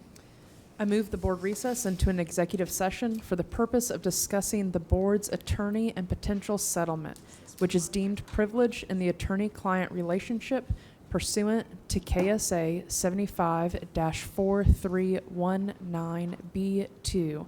And the board will return from executive session to this room at 3:45, or at 7:45. Sorry. I saw 3. That's a long executive session. 7:45. We have a motion on the floor. Is there a second? Okay. The motion was made by Diane and seconded by Kathy. Trying to keep Cheryl here as long as I can.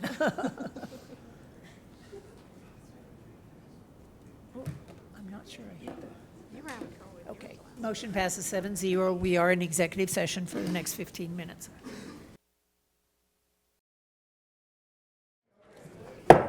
I want to call the meeting to order from our executive session. Next item, please. Next item, consent. Ernestine, do you have anything to pull? I have nothing to pull. Stan? No consent items to pull. I have nothing to pull. Diane? I do not have anything to pull. Hazel? I have nothing to pull. Julie? I have nothing to pull. Kathy? I have nothing to pull. Do I hear a motion to accept the consent agenda? I move that we accept the consent agenda. And I'll second. All right, the motion was made by Ernestine and seconded by Julie. Please cast your votes.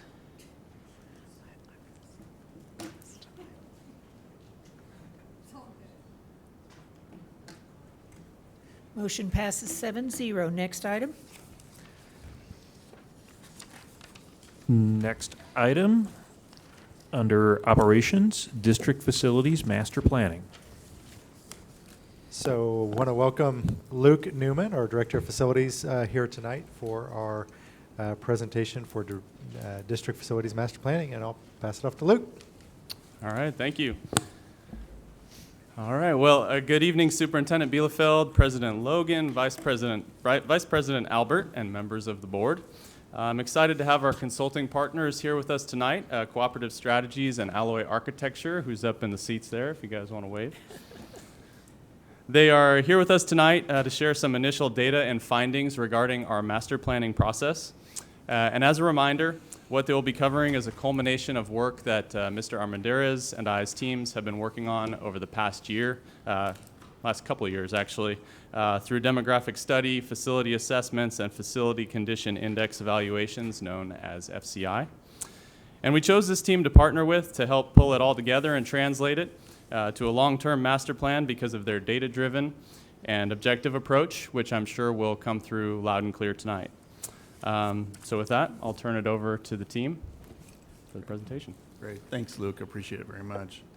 As Luke stated, we're from Cooperative Strategies. We're excited to be here, so thank you for giving us the opportunity to be in front of you, but also to work with you as a district and a partnership to put together a plan that will work for all of you as you move forward. So tonight what we'd like to do is just take a quick minute to meet our team. Luke did a presentation. Want to overview our process just a little bit, looking at some portfolio data, what are some next steps, and give you an opportunity to ask any questions that you might have as well. So my name is Rob Olson with Cooperative Strategies. Prior to coming to Cooperative Strategies, I worked in education for 26 years. Started as a third grade teacher all the way up through superintendent of schools, and worked with the Iowa Department of Education, and always have believed in doing what's best for kids. So it was a pleasure to hear that come from many of you as you were talking this evening, and Cheryl making a point of that during your retirement or your, I should say, the end of your board time. But it was very refreshing to hear that. So thank you for your hard work, that you're all focused on the right things. So, so anyway, and then coming to Cooperative Strategies, had the opportunity to maintain that same philosophy going into doing this type of work as well. So I think you'll see that reflected in some of our objectives as we go forward with your plan as well. So, and then, as mentioned, we have Jeff and Jesse that will also be working with us from Alloy. David, if you want to take a minute to introduce yourself. Good evening. David Sturts with Cooperative Strategies. I oversee our master planning around the country, and I'm pleased to do this work. I've had the opportunity to do it dozens of times in dozens of places, and it's a real honor to get to work with schools around the country, to observe what's happening, to see what's working well, what can use some improvement, and to take some of those things that we learn from other fine folks like yourselves and get to share that. So it's good work, and I'm really looking forward to working with each of you. Very good. So a little bit about Cooperative Strategies. Again, just some highlighted facts, but we do work across the country and have an opportunity to work with great districts like yourselves in doing what's best for kids, but also how is it that your current educational framework, how's the programming, the strategic plan that was rolled out tonight, how does that all align with the work that you're doing, and how does the facilities help support all of that as well? So all of that in combination. So again, we've done over 300 and some master plans. You can see a lot of the other work that we've done there as well. But again, really excited to be here. So a little bit about our process. We've got, let's just start with plan for planning. That's what a lot of the work that we've been doing already. We started with a work session here at the district with some of the district leadership back on August 29th at a work session. We continued to work and meet on a regular basis with Luke, Kelly, Randy, some of the other people that are a part of the team as well on a regular basis. A lot of the work we've done up to this point is looking at the background data, which we're going to share with some of you. David will get into the details of some of that data as we move forward, but that's a lot of the work, just getting that organized in a way that it's user-friendly, that you can understand it, that your public can look at it and make sense of it as well. As I mentioned, defining the educational vision, doing that educational framework is really a critical part of what we do, is to better understand what is Wichita Public Schools? What do you stand for? What do you believe in? What do you want for your students? What do you want for your community? If we don't understand that, it's really hard for us to do our work. So we've spent some time and had come back and done a second planning session with the executive team to try and better understand and make sure we're going in the right direction with the work that we're doing as well. And then community engagement. David will talk a little bit about next steps, but that will come and be involved here after the first of the year. And then if all goes well, we'll have a recommendation that aligns with all of these different pieces at the end when we pull it all together. We like to really focus on some of these planning guidelines that are in front of you. We feel like these are strategic, and the reason that we have them as part of the process that we go through. First is promoting equity. All schools receive priority repairs with options created to provide equitable access to high-quality facilities district-wide. So we want to make sure that all students have the same environmental learning environments that they can work from. I noticed in part of the strategic plan was a focus on students having a safe and adequate learning environment. It's really critical to us as well in the work that we do.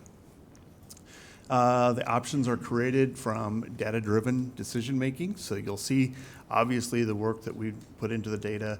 You'll see how that's presented and how it will help us in making the decisions that we do. Community engagement, as we said, is strategically placed throughout our process for a reason, so that we can get feedback, we can get the community, we can get the feedback that we want from them to be able to keep the process moving forward, so that they have a part in this process and is part of this plan. Transparency, we'll work throughout and work with the district in providing some of the information we need to, so it's transparent on your website. And then lastly, all options are created to be trade-up scenarios. So again, no options will really be considered unless it's to improve the learning environment for students. The key questions, these are the ones I love, because I think these are the ones that get really to the heart of what it is that we're going after and helps drive our plan forward. What are the facilities we operate now the ones we should continue to operate for the next 5 to 10 years? Oftentimes we'll even ask that question to say in the next 10, 20 years, just to get people thinking long-term about what is it that we need from our facilities. Which facilities are in good enough condition relative to the replacement value to maintain, and which ones require major renovation or replacement? Do all of our students have equitable access to high-quality learning environments in a warm, cool, safe, and dry school and educationally adequate? That is probably the one question I continue to ask over and over as we move through a plan, because it's really, really critical that we take a look at, make sure that all of the students get the same experience, the same opportunities as they go throughout the district. What is the history of your district and community, and how should that inform future facility investments? So, big questions that we try to roll into all this as well. So specifically to Wichita Public Schools, we want to take a little bit of time here just to, I mentioned the data-driven decisions. So you'll see here that the condition of the facilities and the utilization of the facilities are taken a look at, but along with all these other data pieces as well. So it's your enrollment. What is your enrollment going to do over the next 10 years? And how does that play into the plan that we put together? The educational program that I mentioned, what's the geographical locations of the schools in comparison to where the kids are living or where they will be living? Community and district input that we talked about, what size of the schools that we're looking at, as well as the operational costs of the schools, all play into putting together good data-driven decisions in terms of our plan. Your vision, which was outlined at the very beginning of the meeting as well as during the strategic plan, we feel like when we put together your plan, we're going to have some objectives that we really want to come out of that. 2 of them that really stick out for us. First of all is Wichita Public Schools the premier district of choice that you're asking for and you're looking for in your vision? So how do we make good on that in terms of moving down the road, as well as what is it that we're doing that's best for kids? So those are going to be your 2 main objectives as we drive this plan forward. And from the time that we've been able to sit here in a one board meeting throughout, I feel like we're headed in the right direction with those 2 objectives, so that's good to hear. Some of the other highlights that we want to pull out of here is that there's data-driven decisions. It's sustainable over the long term. The district seen as good stewards of taxable funds, which is very, very critical for all of you as well. And the seat you're in, having world-class schools and facilities to provide that education for your students and for your staff to teach in, and equitable outcomes for all students. And we feel like if we've got all that put together into your plan, we're going to have a really successful plan. We look forward to how that's going to roll out and how it can be implemented for you as a district. So with that, I'm going to turn it over. David's going to leave it on the slide for a second. Yeah, David's going to look at some of the data specifically. Right, and for those of you who are chess players at heart, you're looking at this list of plan highlights and going, some of these things are in tension with each other. Looking 5 steps down the road, it's a little challenging to have all of those at the same time. World-class facility, sustainable, good stewards of taxpayer money, data-driven, those things can sometimes pull in different directions. Hence, we have a job, and it's fun to work with you to put together these puzzles. And so we will highlight these tensions for you. That's our job, is to be honest about where there will be some give, take, push, and pull throughout the planning process to find the right balance for you. There is often not one right answer to these things, but there sometimes are hard data and realities that we do have to plan to, and yet always looking at what are those opportunities we're planning towards. This is always a pushing towards something. It is not a reacting to, it's pushing towards your vision given the data. To that end, what we will deliver to you is an actionable plan that you could actually reasonably implement. We will not give you a wish list of what you could, in theory, do at every campus to make it the bee's knees. It's going to be looking at your portfolio as a whole. Conditions, capacities, enrollments, the volumes of schools, you know, the proximities of schools, all of these different things, utilizations, and see where do we find the right balance for you in these different aspirations. And that's a dialogue, and it's iterative. So we're looking forward to it. Next slide. So this is, I'll explain this, and it'll make sense here pretty short. It comes up a little smaller on your screen than mine. But along the bottom, along your x-axis, for those of you who don't have PTSD from middle school math, you have the x-axis along the bottom there, and that's your utilization. That's how many kids there are in your school relative to the capacity of that school. And we say that your target utilization is somewhere in that 80 to 100% range. This is a factored utilization. So 85 to 95 is kind of the peak of the bell curve. That's the sweet spot. Now, the y-axis is your FCI. That's the Facility Condition Index. That's the cost to repair divided by the cost to replace. And this is all taken directly from your VFA database, as confirmed with your consultant, Dave Mosby, who's worked on that with me. He's been very helpful, and Christy and the whole team. So generally, once you reach to about 50% FCI, what that practically means is that fixing your building is going to cost about half as much as replacing it. When you get to 60% or 66, that's somewhere between 50 and 66 is the standard industry threshold to say, time out.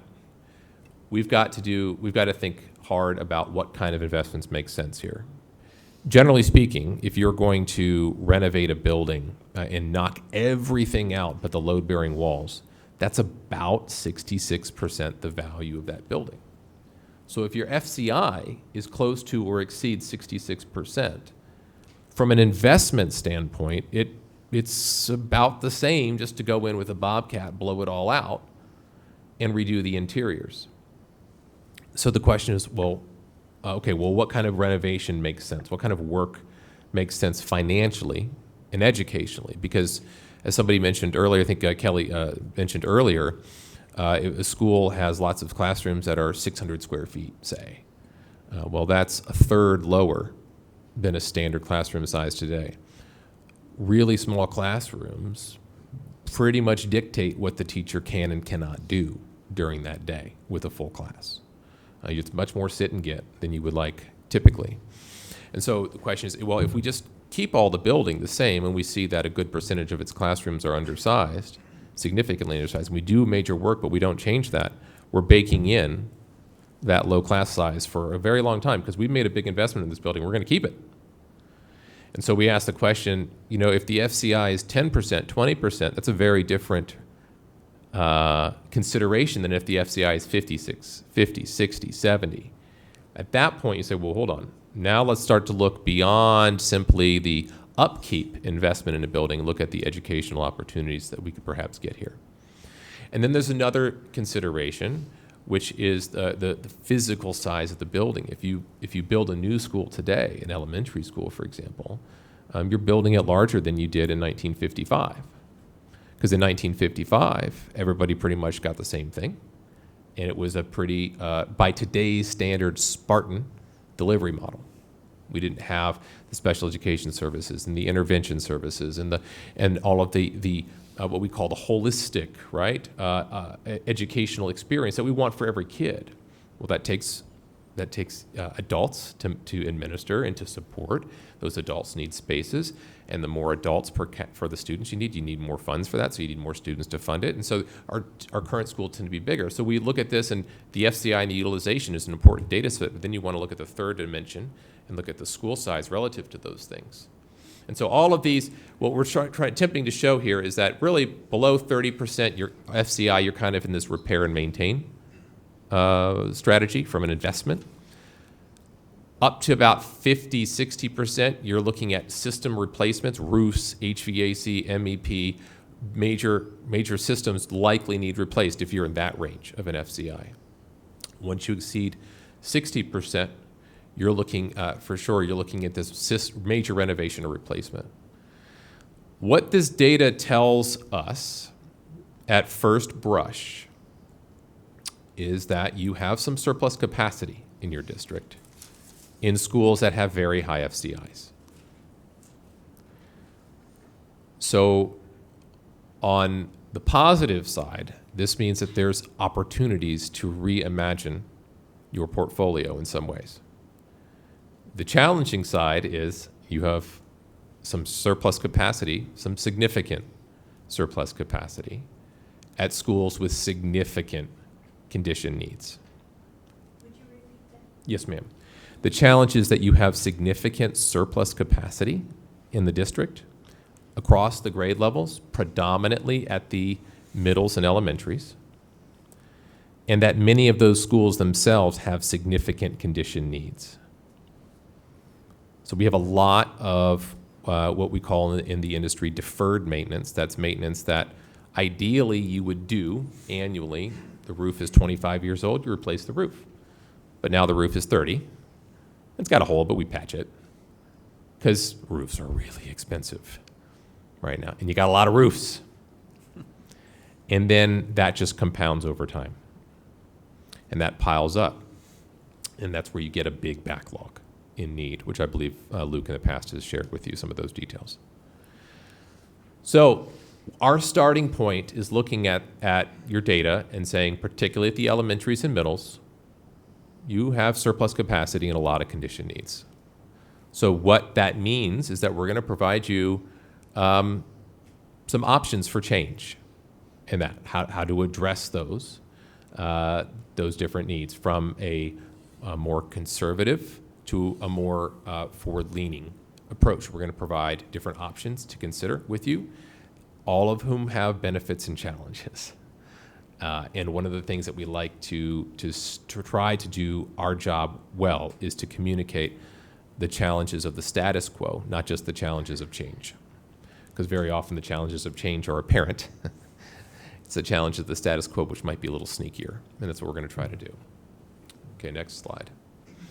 At a summary level, what this shows by grade level, if you look across the top at the elementary grade level, you see capacity and then enrollment, the utilization, the surplus seats is just your capacity less your enrollment.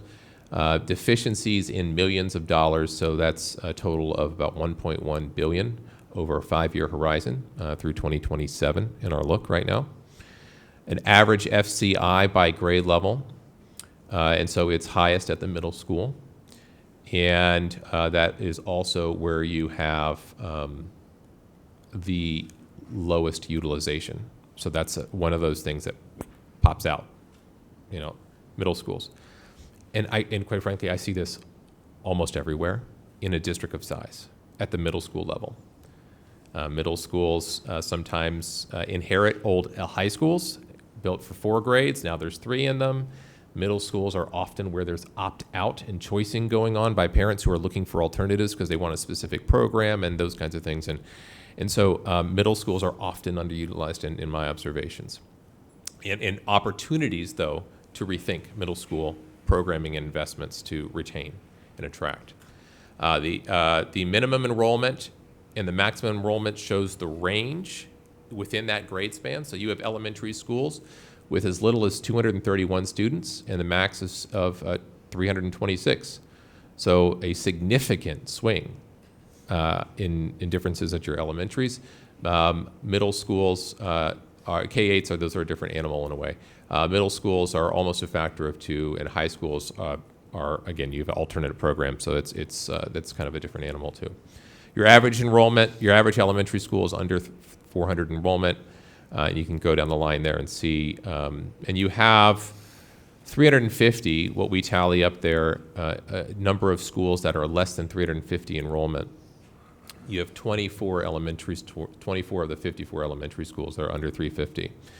350 is a number that we use as doing this. We see that very often districts individually and states that have facilities programs have identified that number as a sort of a minimum viable enrollment to be financially sustainable with a basic educational program. And then what we're working with your district on is modeling with your Susan what is not just a bare minimum but desired program, and what's the enrollment needed to sustain that over a long period of time, so that it meets our criteria for a sustainable plan, not a wish list you can't afford, but what's a sustainable plan. So if we want all these things for our kids and all these supports and personnel and interventions and resources and so forth, well, that takes funds, and those funds come with the students. So what enrollments are needed to sustain that for our kids at our elementary level? So we're going to look at the operational impacts of the planning as well. So some things that highlight is those 24 elementary schools under 350. That's a lot. Having a few schools that are that low, you can supplement, because to provide the full program, you got to supplement that budget. Having nearly half your elementary portfolio under that enrollment, that's a financial struggle. You have a lot of vacant seats, using your full capacity over 18,000. You have lots of condition needs in a 5-year horizon, totaling $1.1 billion. Now, I'll tell you, I will not recommend a scenario that says, you know what, just keep everything the same and pay $1 billion over the next 5 years. That's not coming. So don't worry about that. Because that wouldn't be, first of all, that's not a real plan. It's not going to happen. And second of all, it's not what you should do. I don't know what the right answer is. We don't have a plan. Nobody's given us a plan, and we don't take orders like that from anybody. So there's no pre-baked plan. But simply looking at a large backlog of deferred maintenance and significant surplus, and some of the challenges that are evident in the data, the status quo in just investing in all your condition needs is not something that we're going to recommend as a good idea. Doing initial educational adequacy, there's more to go. We're showing about 1/3 of all classrooms are less than 700 square feet. That's small. You want to build schools today, classrooms that are about 900 to 1,000 square feet on average. That's somewhere around 36 plus square foot a kid. And that allows for different modes of instruction, the teacher ability to do, yes, large group, lecture-based, but also to break out into small groups and do other things. You can't do that, particularly with a bunch of high schoolers in a 600 square foot classroom. Speaking of which, we did have the opportunity to tour East High School, and as expected, teachers are doing great work. They're, have kids working in small groups, but about half of those small groups were in the hallway as we were walking the hallways to do the work that was expected of them. So good work was happening, just not adequate space for which to do it. And you have some declining enrollment. Now, the projected decline that you received from a previous vendor, we are going to double check. I think a 25% decline. We'll see. That's a big decline. We want to take a second look at that. We have a staff that's done thousands and thousands of enrollment projections. I'm pretty sure she's probably done more than most people in the country, if anybody. And she and her team are looking at that. And then there are small pockets of growth, and that is the way it is with most districts of size. It's not the same story everywhere, right? There's little pockets. So that's our initial data portfolio overview. Next slide. When we get into working with the district, I like to see, well, big picture, how do you compare? How do you compare to your peers nationally? How do you compare within the state?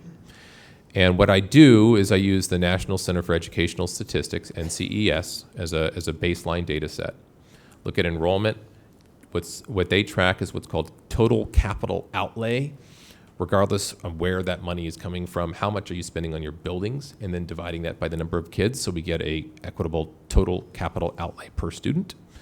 To look at a total population, and then to look at the total number of buildings. And so I can't know capacities for districts, but I can very easily compare the number of students per building that you have on average. That's a way to get a proxy, right? So looking across the state of Kansas for the data available, I scrubbed this data. There's 275 examples in here, scrubbed out all of the anomalies, the school for the deaf and blind, those for the juvenile detention and so forth.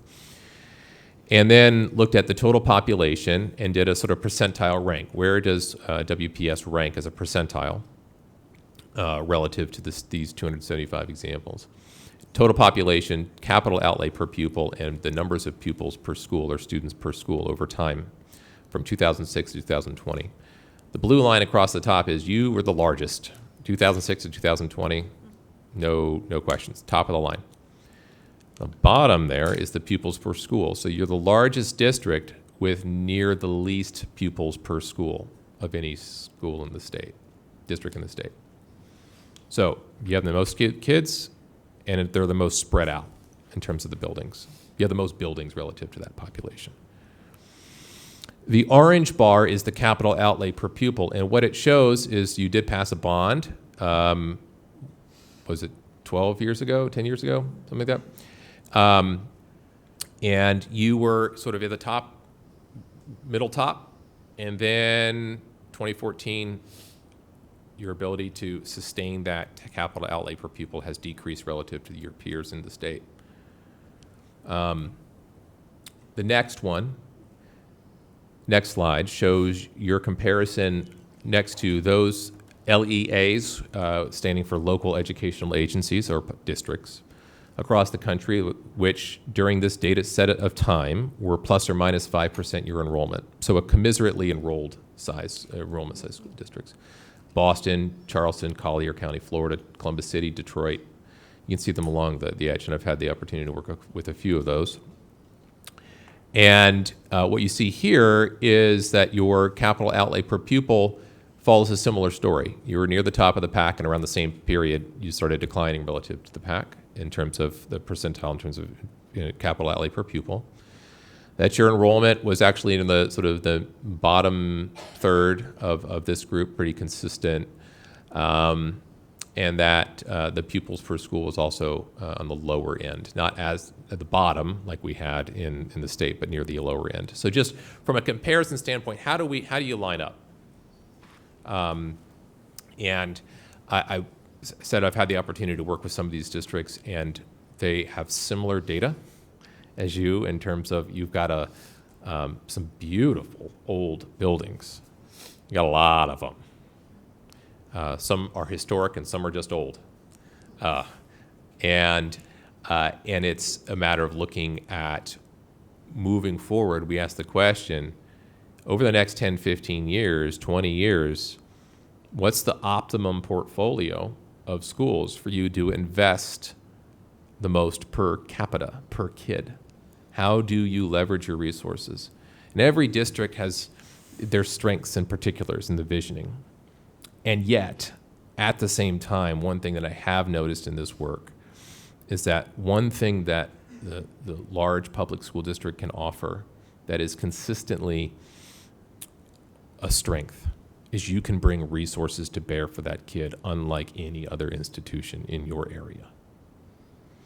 And the experiences that you can provide, the human investment of different dedicated caring staff, the experiences to do the things that we saw here today, like be involved in community service, travel, sports and music and art and all of those career training and all of that great stuff.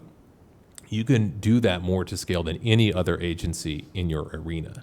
And part of what we try to do is find out the particulars of your strengths and plan a plan accordingly, but also look at that as a fundamental truth.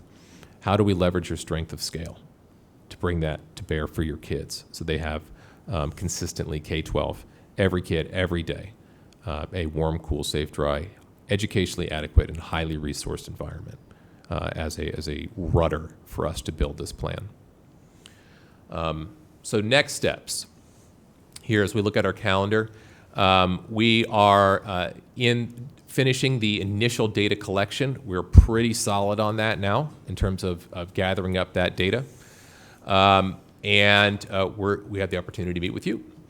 And next, as we look into the new year, we are going to draft a survey with your leadership team to go out to the community to start to dialogue with what the data is telling us, to share out via the survey, here's what we're seeing in the data, and asking questions from the community about their reaction to that, about their priorities and their inner reactions to those things, both in quantitative and qualitative questions. We're also going to be, as we look at the data, and as I'm starting to do this now with the team, is to identify in the different potential change options which communities might be impacted, and note that when we say impacted, I want to hearken back to one of the slides that Rob shared. No option is considered unless, in our master planning, unless we look at it and are confident that we can provide a better educational environment for that kid in the long run, and those families in the long run through that option. So impacted often has a negative connotation, and we're looking at it in terms of a change. Yes, a change in some cases. We endeavor to make it a positive one. And then to have focus groups with those communities as identified so that we can come in and share the data, share what we're seeing, share their feedback, ask about their priorities, and sort of take their temperature on different strategies to address what the data is showing us. From that information, we draft options to look at what are our sort of path A, path B, path C, choose your own adventure, right? Here, different paths, different benefits and challenges. All of them, in our mind, will be reasonably executable and in dialogue with the data, but have different benefits and challenges. And then we'll come to you with those options in a smaller settings to be able to dive deep into the details with you. And from a learning session, we want you to learn the options and what is being considered, and we want to learn from you what we can't see in the data that we have, and what are the other things that you want to consider, your reactions to it, and so forth, to help inform and nuance the options. From the feedback we receive from the focus groups, from the surveys, and from you all, we will work with your leadership team to look at the big picture and say, okay, we have all of these different options, all this different feedback. What do we believe the best overall recommendation is, given all things considered, from all feedback considered? Come again to you in small groups to take a deep dive into those, in the why, and to get your feedback, a reaction, and then from that, finalize the meeting, finalize the report sometime before the end of this school year, likely in May. So with that, we are happy to entertain any questions you may have. Julie? Can you gave some information, but I'm really curious about the community survey and interacting with the community to sense their pulse and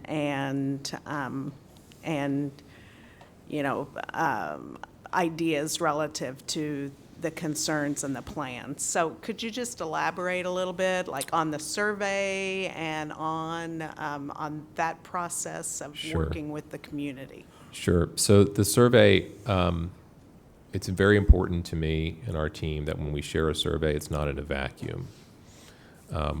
Hopefully folks see this report somewhere. We're not planning on it. What we're looking to do is, in the survey, as a preview to the survey, have some of the key data points to consider, so that there is a shared understanding of the data from which we're dialoguing with. That we aim for the survey we're trying to do the Goldilocks, right? Just not too long to take, less than 10 minutes, but covering what the major data points are, and that's condition. There's areas of surplus capacity where those two are aligned together, high condition and high surplus, and so forth. And then just asking generally, hey, here's the different strategies that could be used to address that. What given the different end states that we're trying to achieve, sustainability, district of choice, good stewards of taxpayer funds, all of the different things that Rob listed out there. Given all of these outcomes that we're trying to achieve, given these data sets that we see, what's your reaction to these different strategies and why? And it's the and why, which is really important and used to be an absolute bear to trudge through thousands, hopefully we get thousands, of written comments. But thanks to smarter people than I and AI tools, we can actually make quicker work of, yes, we read them, but also having some tools to really allow people to explain the why and then to be able to dive through and see not just what people are saying, but what are they concerned about. And those narrative comments are some real gems lie, because they tell us where people are coming from very often. And then the focus groups, part of the reason we want to do those is that much like enrollment isn't uniform across your district, the options won't be uniform either, very likely. They will be equitable in the sense that they aim towards the same goals and are dialoguing the same data, but it's equitable is not sameness. And so what we wanted to see is where would folks be seeing the most potential changes, and then actually having sit-downs with them to review that. So we want a both-and strategy. Kelly?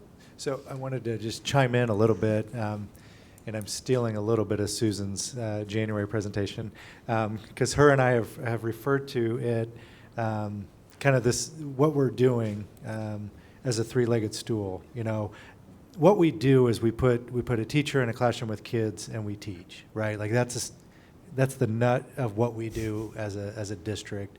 But it takes three things for that. It takes a teacher, so it takes staff. It takes a room, so it takes facilities, and then it takes money to pay the teacher and turn the lights on. So those are the three things we're looking at. So another way to look at kind of the community feedback is we've already got an iteration from the strategic plan about some of this. Now, we didn't necessarily ask about facilities directly, but we do know about staff, right? We do know about some of the other areas. We've asked for feedback from all of our school communities across the district about ESSER spending and how we spend it down.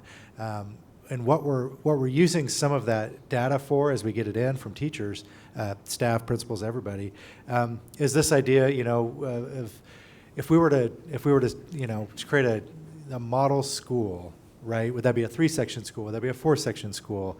And the feedback we're getting from some of the budget conversations are, well, we need an AP, we need a counselor, we need a social worker, we need a fully staffed, you know, child study team. So in order to make that staffing leg of the stool stand up, we have to make decisions in the other areas too. So I think putting it all together, not that I guess what I'm saying is we have some data and information already about some of the direction I think our community, both our school community and the greater community, would like to go with some of this. And I do think it comes down to, you know, how do we support every student to be future ready, right? Like how do we make that happen for every kid and have the classroom that works, a highly qualified teacher that's there to teach them, and then the support system, you know, for mental health support and all the other things we know kids need for that that sense of safety and belonging. That when we have some of these smaller schools and we're splitting counselors between buildings, you know, that's not always ideal for the staff or the kid.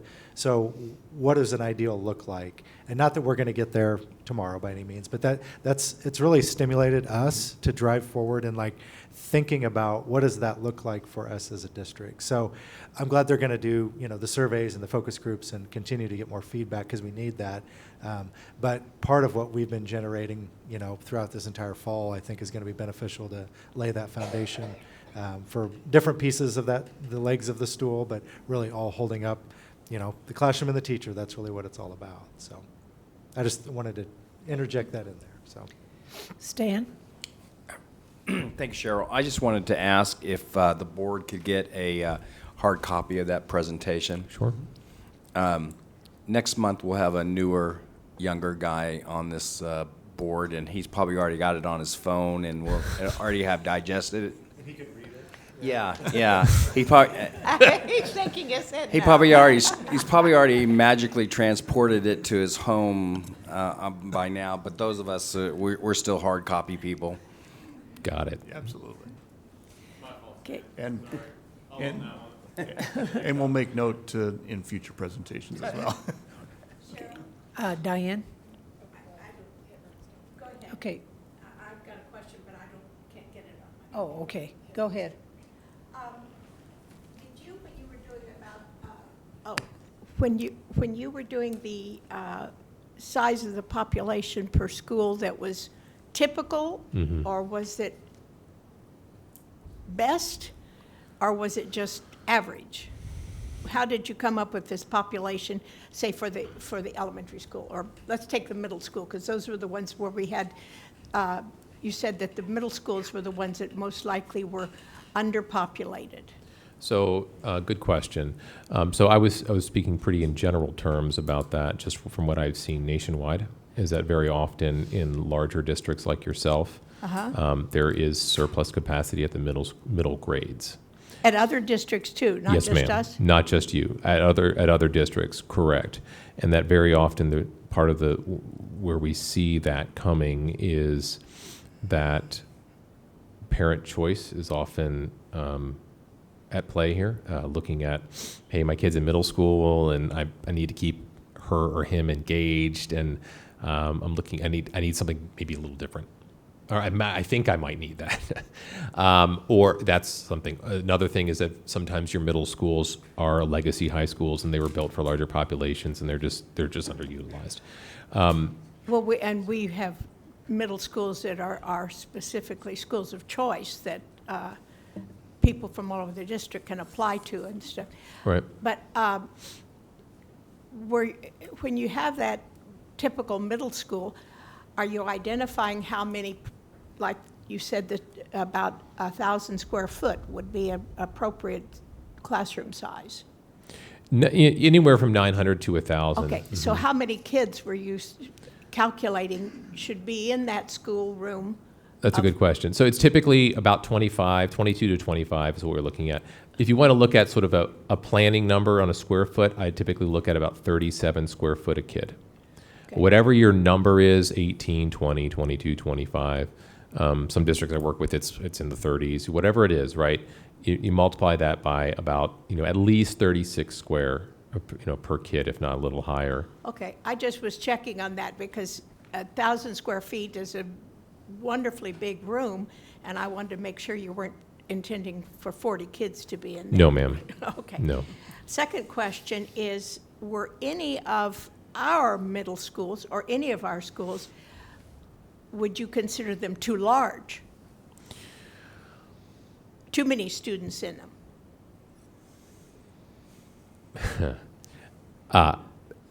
You don't have to I even would name say them. no. You can just say, I you can would just say yes no, or but no. I'm not your superintendent, and that's not my job. The reason I say that is, I work with some. You're the largest district, or I think you're still the largest, or you're close to it, right? Yeah, exactly. And 900 kids in a middle school, it's not unheard of by any stretch. And I have districts where that's 2x the size, but everything's bigger in Texas, right? But it depends on what works for you. Part of what we can look at too, and what I look at with other districts, is sort of what are some of the outcomes that we're seeing, and is there any point of diminishing returns and outcomes? And very often I do not see that at the elementary and middle school levels, sometimes at the high schools, but only at the larger end. Well, quite frankly, too many middle school students can add to behavior issues just because the kids run into one another. But on the other hand, if you have big, wide halls. Amen to that, ma'am. And if I will say, very often what we see over time is what I call euphemistically the Franken building. So a school that was built in 1955 and had an addition in 72, and an addition in 89, and an addition in 2003. But the hallways didn't get wider. The cafeteria isn't bigger.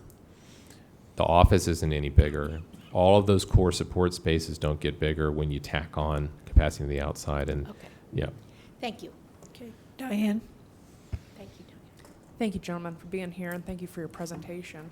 So we've mentioned focus groups and surveys, and on one of your slides, there was a website that was mentioned. If Yes, ma'am. somebody is watching this for the first time and they're wanting to know where to go for more information, can you walk us through a timeline of when those focus groups and surveys will be out and what people can expect here in the near future? Yes, ma'am. So the survey will be released, or our timeline right now is sometime in the month of January, likely middle to end in that range is when we'll have that queued up and ready to go.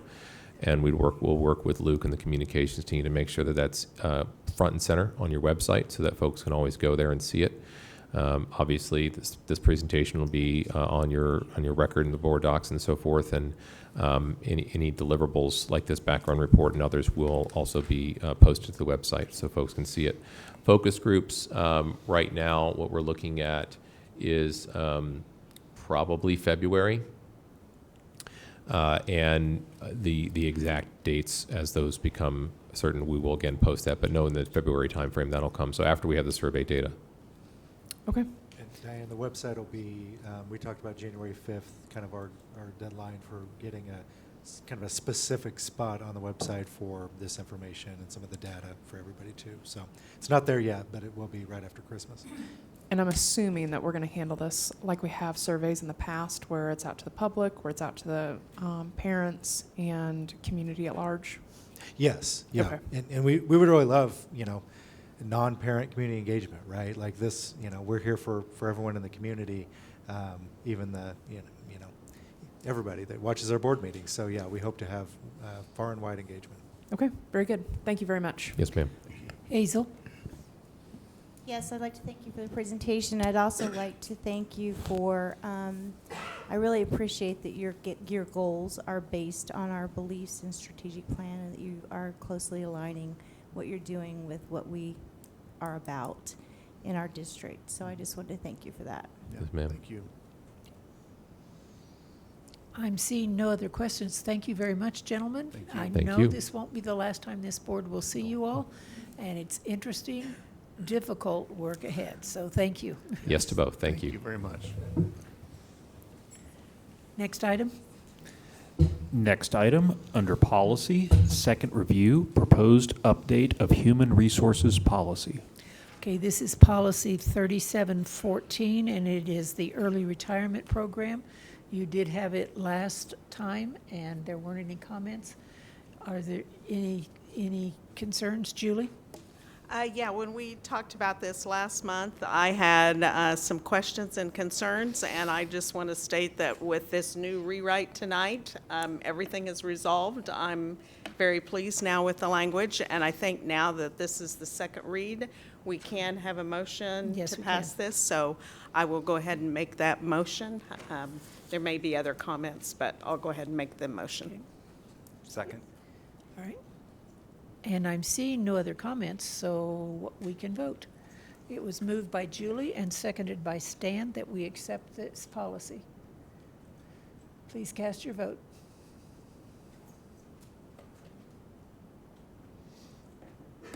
The policy passes 7-0.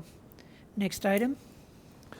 Next item, under policy, first review, proposed updates of Board of Education policies.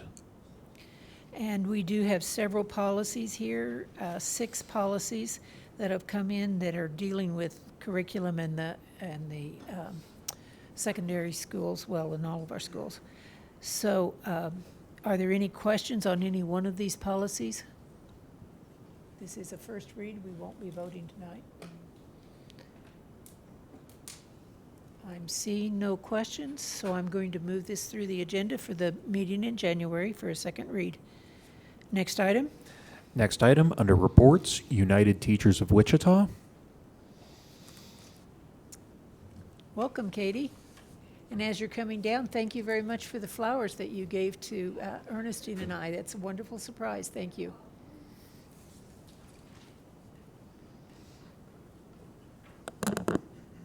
President Logan, Vice President Albert, Superintendent Bielefeld, and distinguished board members. I just wanted to take another moment to thank President Logan and BOE member Ernestine for their time and service on the Wichita School Board. Thank you, President Logan, for your commitment to students and educators over the past 11 years. You've done so much for USD 259, and you'll be missed. BOE member Ernestine Crable, you've been instrumental in the formation of United Teachers of Wichita, and we will continue to call on you for guidance. Our educators and students have been so blessed to have your teacher voice and heart on the USD 259 school board. So we'll miss you both, but I know we'll see you often. So recently our teachers participated in the Angel Tree Drive and gave over 40 gifts to children in need. We also donated $500 to purchase 2 sewing machines for Robinson Middle School for their sewing club. And I know that BOE member Hazel Stabler is going to go visit them. So it was really neat to see the students. They really enjoy their clubs over at Robinson and seem very passionate about it. We also donated $500 to Pando for their incentive drive. They have incentives and essential drives. So lots of our students have needs, hygiene needs, and different things like that. So we donated to that as well last week. Recently, UTW submitted a request for 2 hours of collaboration time for the upcoming January 2nd in-service day to the superintendent. And I wanted to let you know that this request stems from a genuine concern. We surveyed our USD 259 educators, and in that survey, over 75% of our teachers stated that there's a glaring deficiency in planning time. It's disheartening to learn that a significant majority of our teachers feel that they do not have adequate time to plan and prepare for their classes.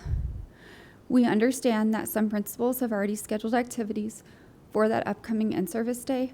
However, it's crucial to recognize that the daily sacrifices our teachers make.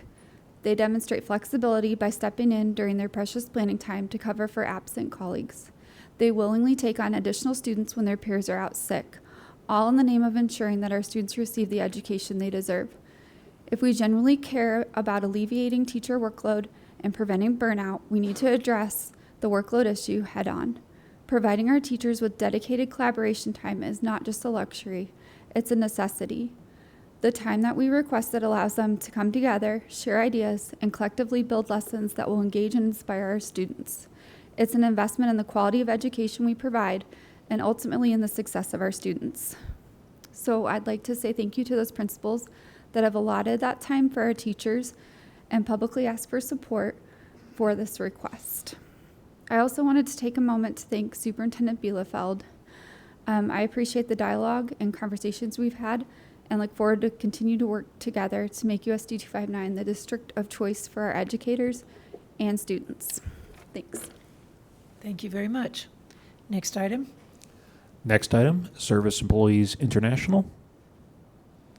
I am not seeing anybody here tonight, so next item. Next item, Superintendent's Report. All right. So I've got mine electronic, trying to be young and hip and not have paper here, Stan. At least try, so we'll see. So quick update for me. Obviously wrapping up the semester. We have finals Wednesday and Thursday this week, but all sorts of fun, pajama days and hot cocoa and all sorts of cool stuff going on in classrooms. It's just a really fun time of year in all of our buildings. Want to celebrate a couple things. It's been a bit since my last report. So JROTC, they had on November 4th, they had the middle school air capital drill. They have the breakfast tomorrow, and then the Veterans Day program that most of us attended at Century 2. And then they had their boards, and want to congratulate Jonathan Zacharias from Northwest for being the cadet that won or was honored as the best performance in that. So great job, Jonathan.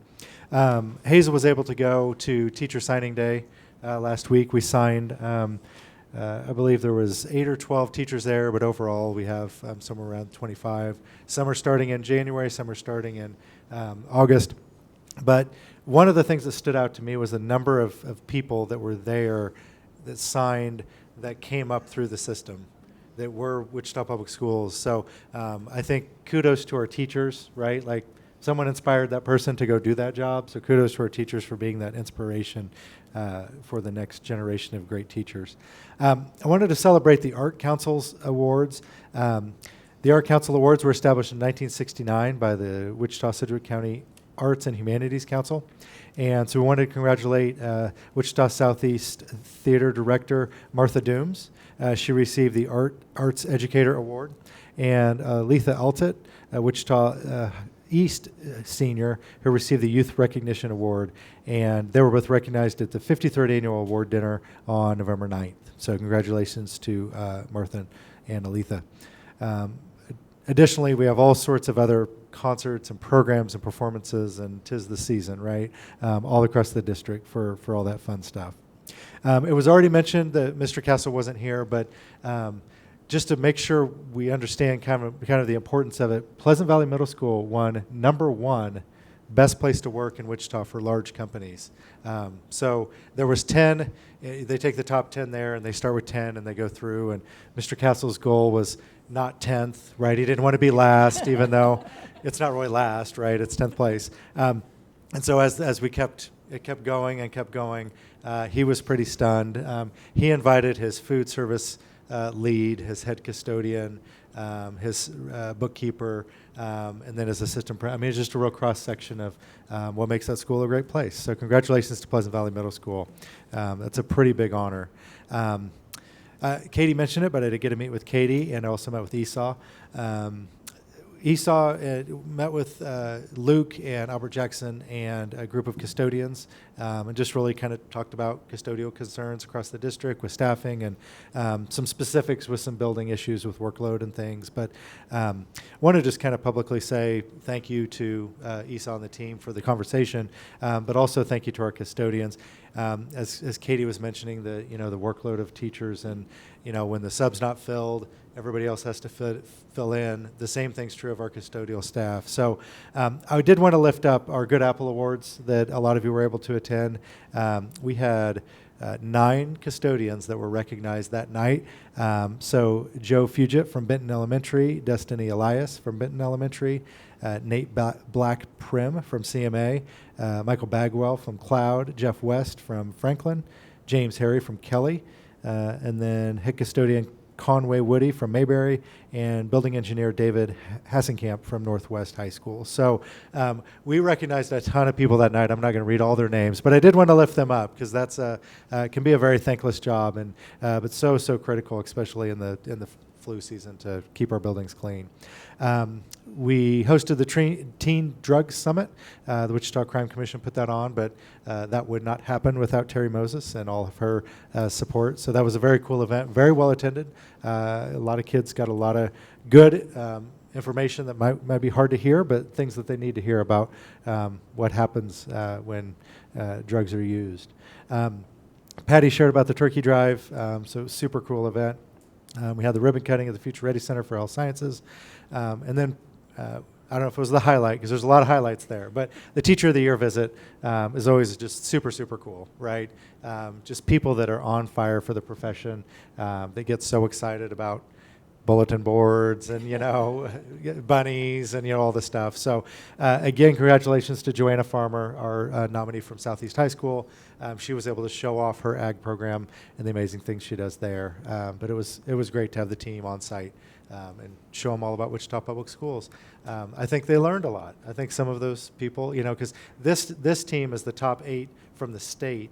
So this was educators from all over Kansas, not just regional. So they were able to learn all about the great things at WPS. So that's my report. Thank you. Lots of stuff going on in the district. Next item. Next item under reports, Board of Education reports. Kathy? Thank you. I echo a lot of what Kelly just said. I got to be with hundreds of 259 students in the Metropolitan Ballet, which I performed in with them, and that was a lot of fun. Some of them said, I've seen you at my school. That was exciting. And the Kansas Teacher of the Year Award, that was really special to be able to, like Kelly said, to just see their enthusiasm and their passion for it's not just a job. I mean, this is their life. And, when you can go to work and it doesn't feel like work, that's pretty cool. And I think that most of our educators are like that. I attended the legislation breakfast over at the Future Ready Center, and I'm excited to say that McConnell Air Force Base will be coming out to tour the facility, as well as giving us a tour of their facility. So I'm excited about that. I visited Northwest in Wilbur, and I was able to speak with the JROTC instructors over at Northwest, and they have had an increase of cadets this year, so I'm excited to hear that. And of course, the Good Apple Award, that is just always, and they're so humble when they receive that, and yet again, so deserving. So I'm glad that we have that recognition. Before I'm quiet and move on to Julie, I would like to thank Cheryl and Ernestine for your servant's heart, for the passion that you have for education, and for the love you have for children. Cheryl, you were one of the first board members that I reached out to, and you took me to lunch, and I learned so much from you. I will deeply miss your leadership. You are probably the only one on this board who can keep me in line, and I really appreciate that. Ernestine, you are a sweet is the only thing, very endeared and very beloved. And I want to say thank you, and it has been an honor to serve with both of you, and I wish you well. Thank you. Julie? Yeah, and for my report tonight, my emphasis is also to thank both of you two women for your service. This may be a crazy, wild guess, but I'm guessing between the two of you, you probably taught about 10,000 kids over your lifetimes, your combined totals. So just amazing work in your careers, and then also amazing work on this board. We have benefited greatly by your service and benefited greatly by your leadership. And we appreciate you very much and are going to miss you. Thank you. Hazel? Yes, I was at the Good Apple Awards and was really impressed with the support that our Good Apple recipients had from their families. There were a lot of families in attendance, and that was really nice to see. The Kansas Teacher of the Year breakfast was all the enthusiasm of the teachers and the comradeship that they've made with each other, traveling around to different parts and visiting each other's sites. That was really enlightening. The legislative breakfast was attended by, I think it was quite well attended, and it was very proud. It was a very proud moment for us to share the Future Ready Center, because I think there was a lot. They were very impressed with what we're doing there. I visited Pleasant Valley Elementary School, and I really want to talk about that for a minute. Every Friday, the principal hosts an all-school assembly. And the purpose of the assembly is to build and strengthen community relations within the school, to build student confidence, to encourage and reinforce positive behavior, attendance, and education excellence. Students were very respectful and engaged in the message of the week, and PVE is encouraging students and staff to thrive and become future ready within the greater community. So I'm very proud of the little community that they have and what they're doing to reinforce and positively reinforce the students all together as a unit. I was able to visit also at Pleasant Valley Elementary. Miss Lumen's first grade class hosted a poetry cafe where the students recited poetry and sang Christmas music. It was very sweet. Last but not least, I'd like to also express my sincere gratitude for the opportunity that I've had to work with Cheryl and Ernestine these past 2 years, and I will miss you both and your genuine enthusiasm and leadership you have demonstrated for the betterment of Wichita Public Schools. I appreciate the kindness and the leadership and that you emulate for all of us to work together, and also for your listening skills and helping, to help sort things out and make things, make us a great team to work together. So thank you very much, and I'll miss you. Diane?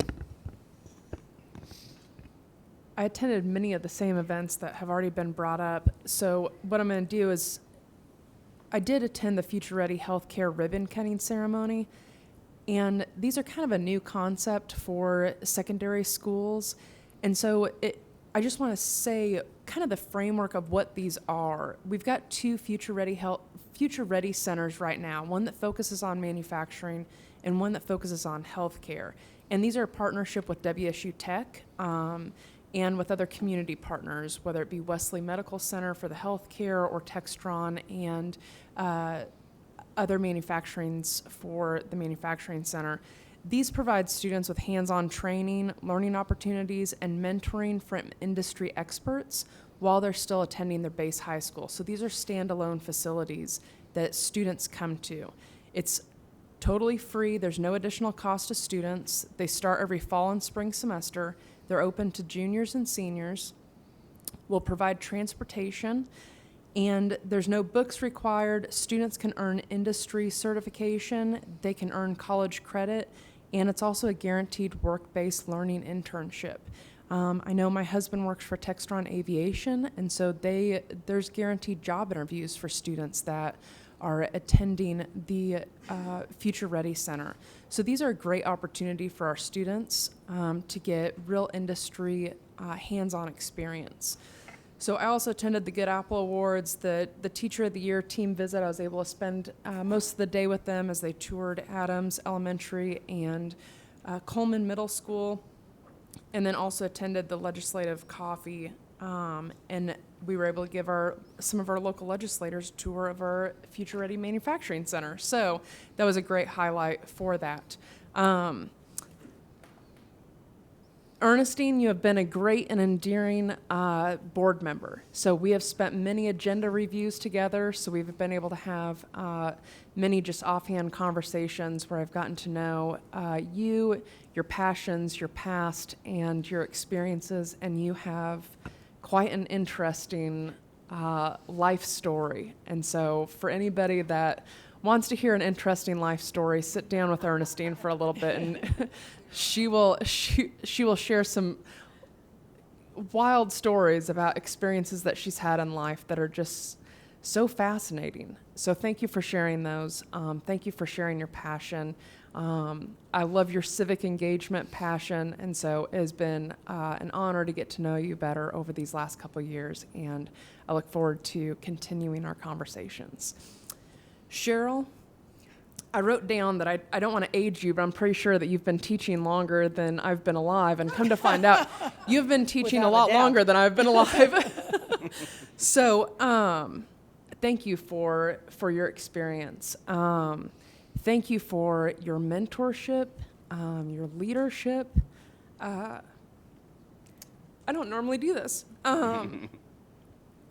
You have really showed how to be a good leader, and thank you. Thank you. You will continue to be a phone call that I make for questions on how to lead well, on how to serve well, and you will be missed. So thank you for your service. Thank you. Thank you. Stan? Thank you, Cheryl. I also attended a lot of the events that were mentioned tonight, but I just wanted to mention the Good Apple Award. I think that was about my 12th Good Apple Award that I've been at, and I finally had an aha moment.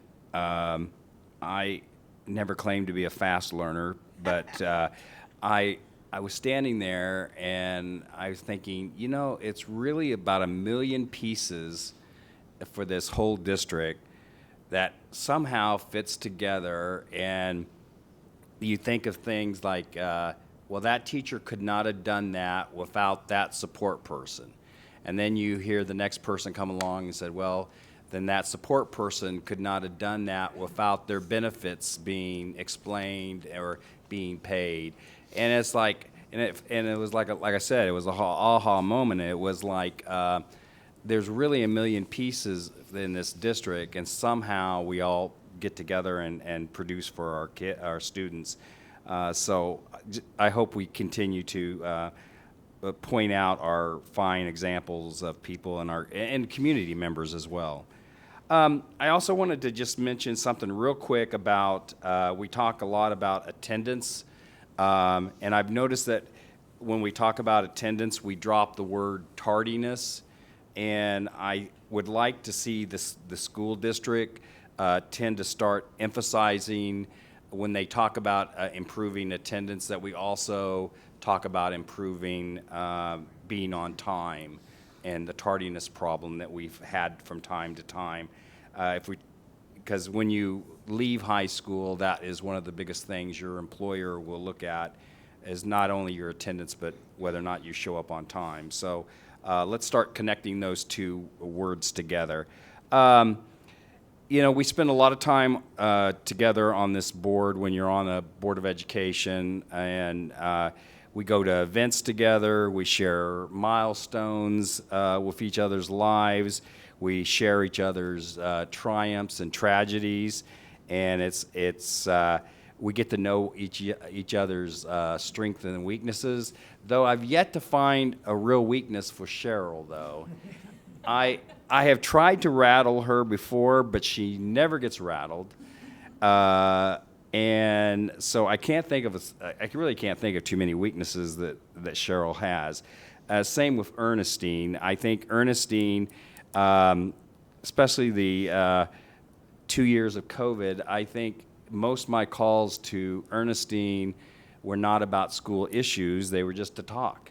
And Ernestine's that type of person. You can talk to her, and she's a wonderful person.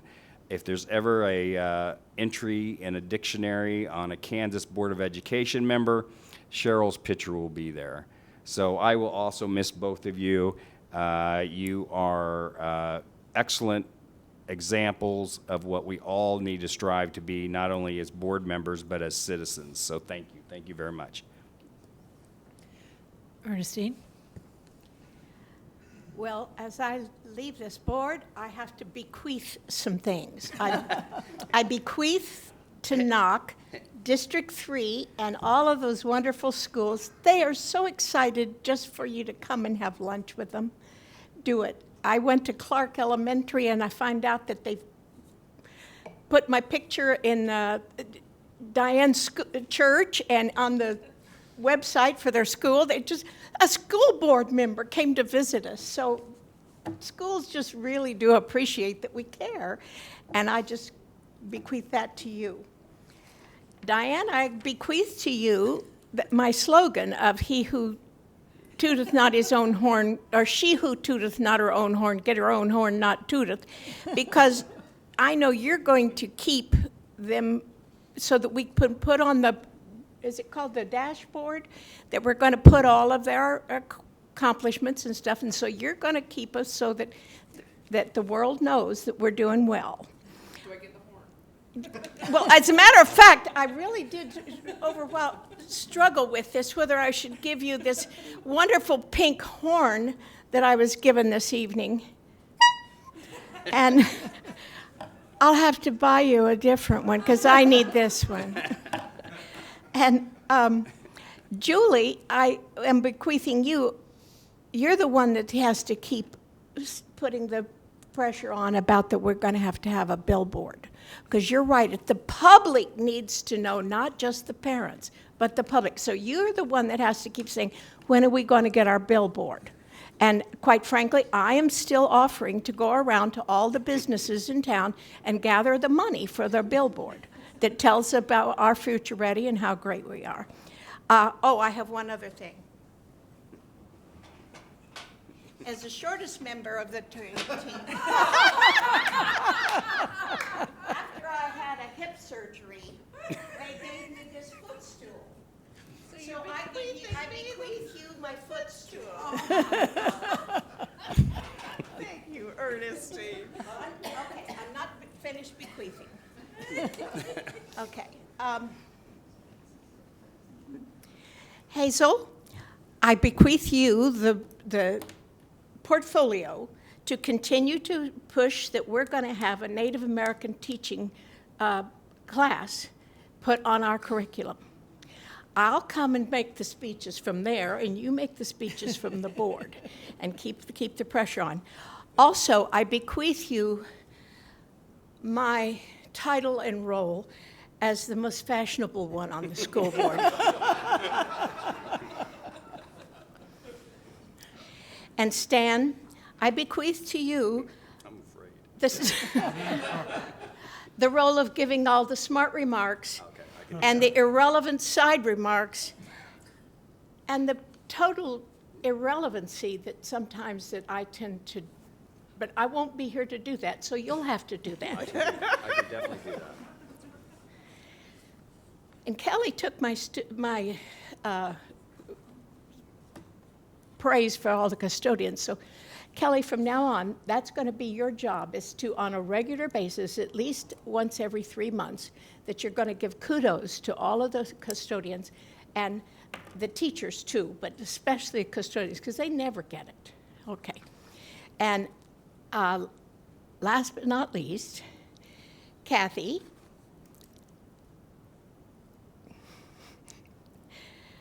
I got to put my glasses on to see this one.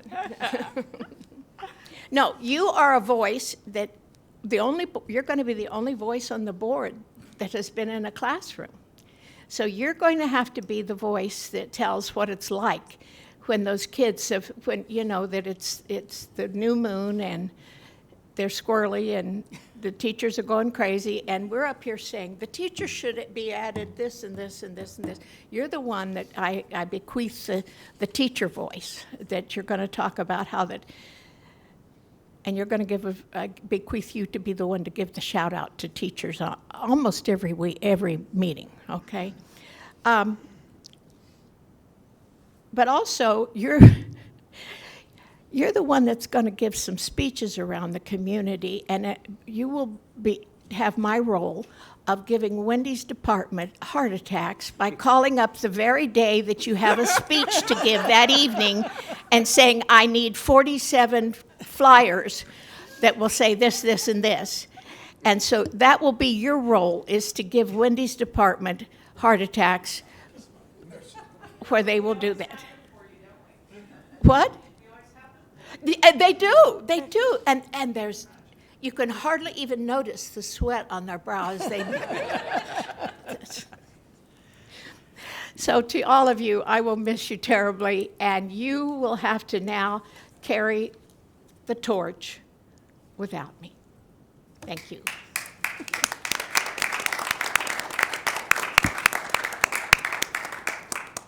Now, how am I supposed to follow that? That was. Wow. Well, I just want to say I've really enjoyed my term on the board. I lost sleep. I've made middle-of-the-night phone calls, all the kinds of stuff that you do when you're a board member, but I've really enjoyed my time on the board.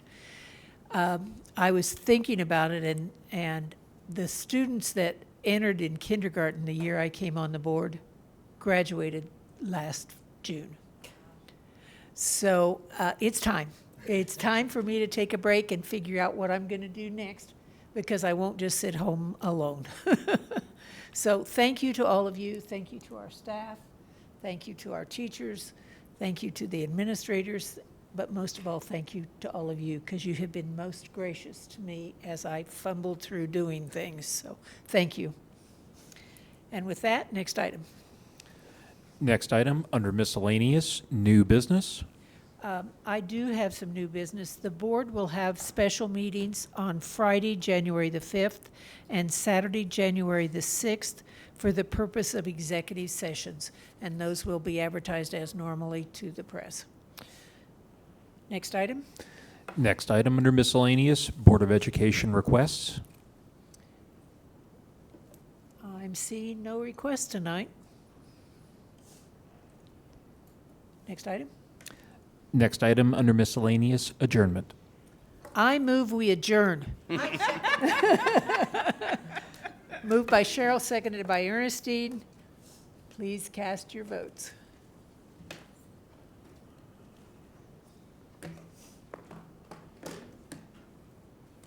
Oh, Ernestine. passes Motion passes 6-1.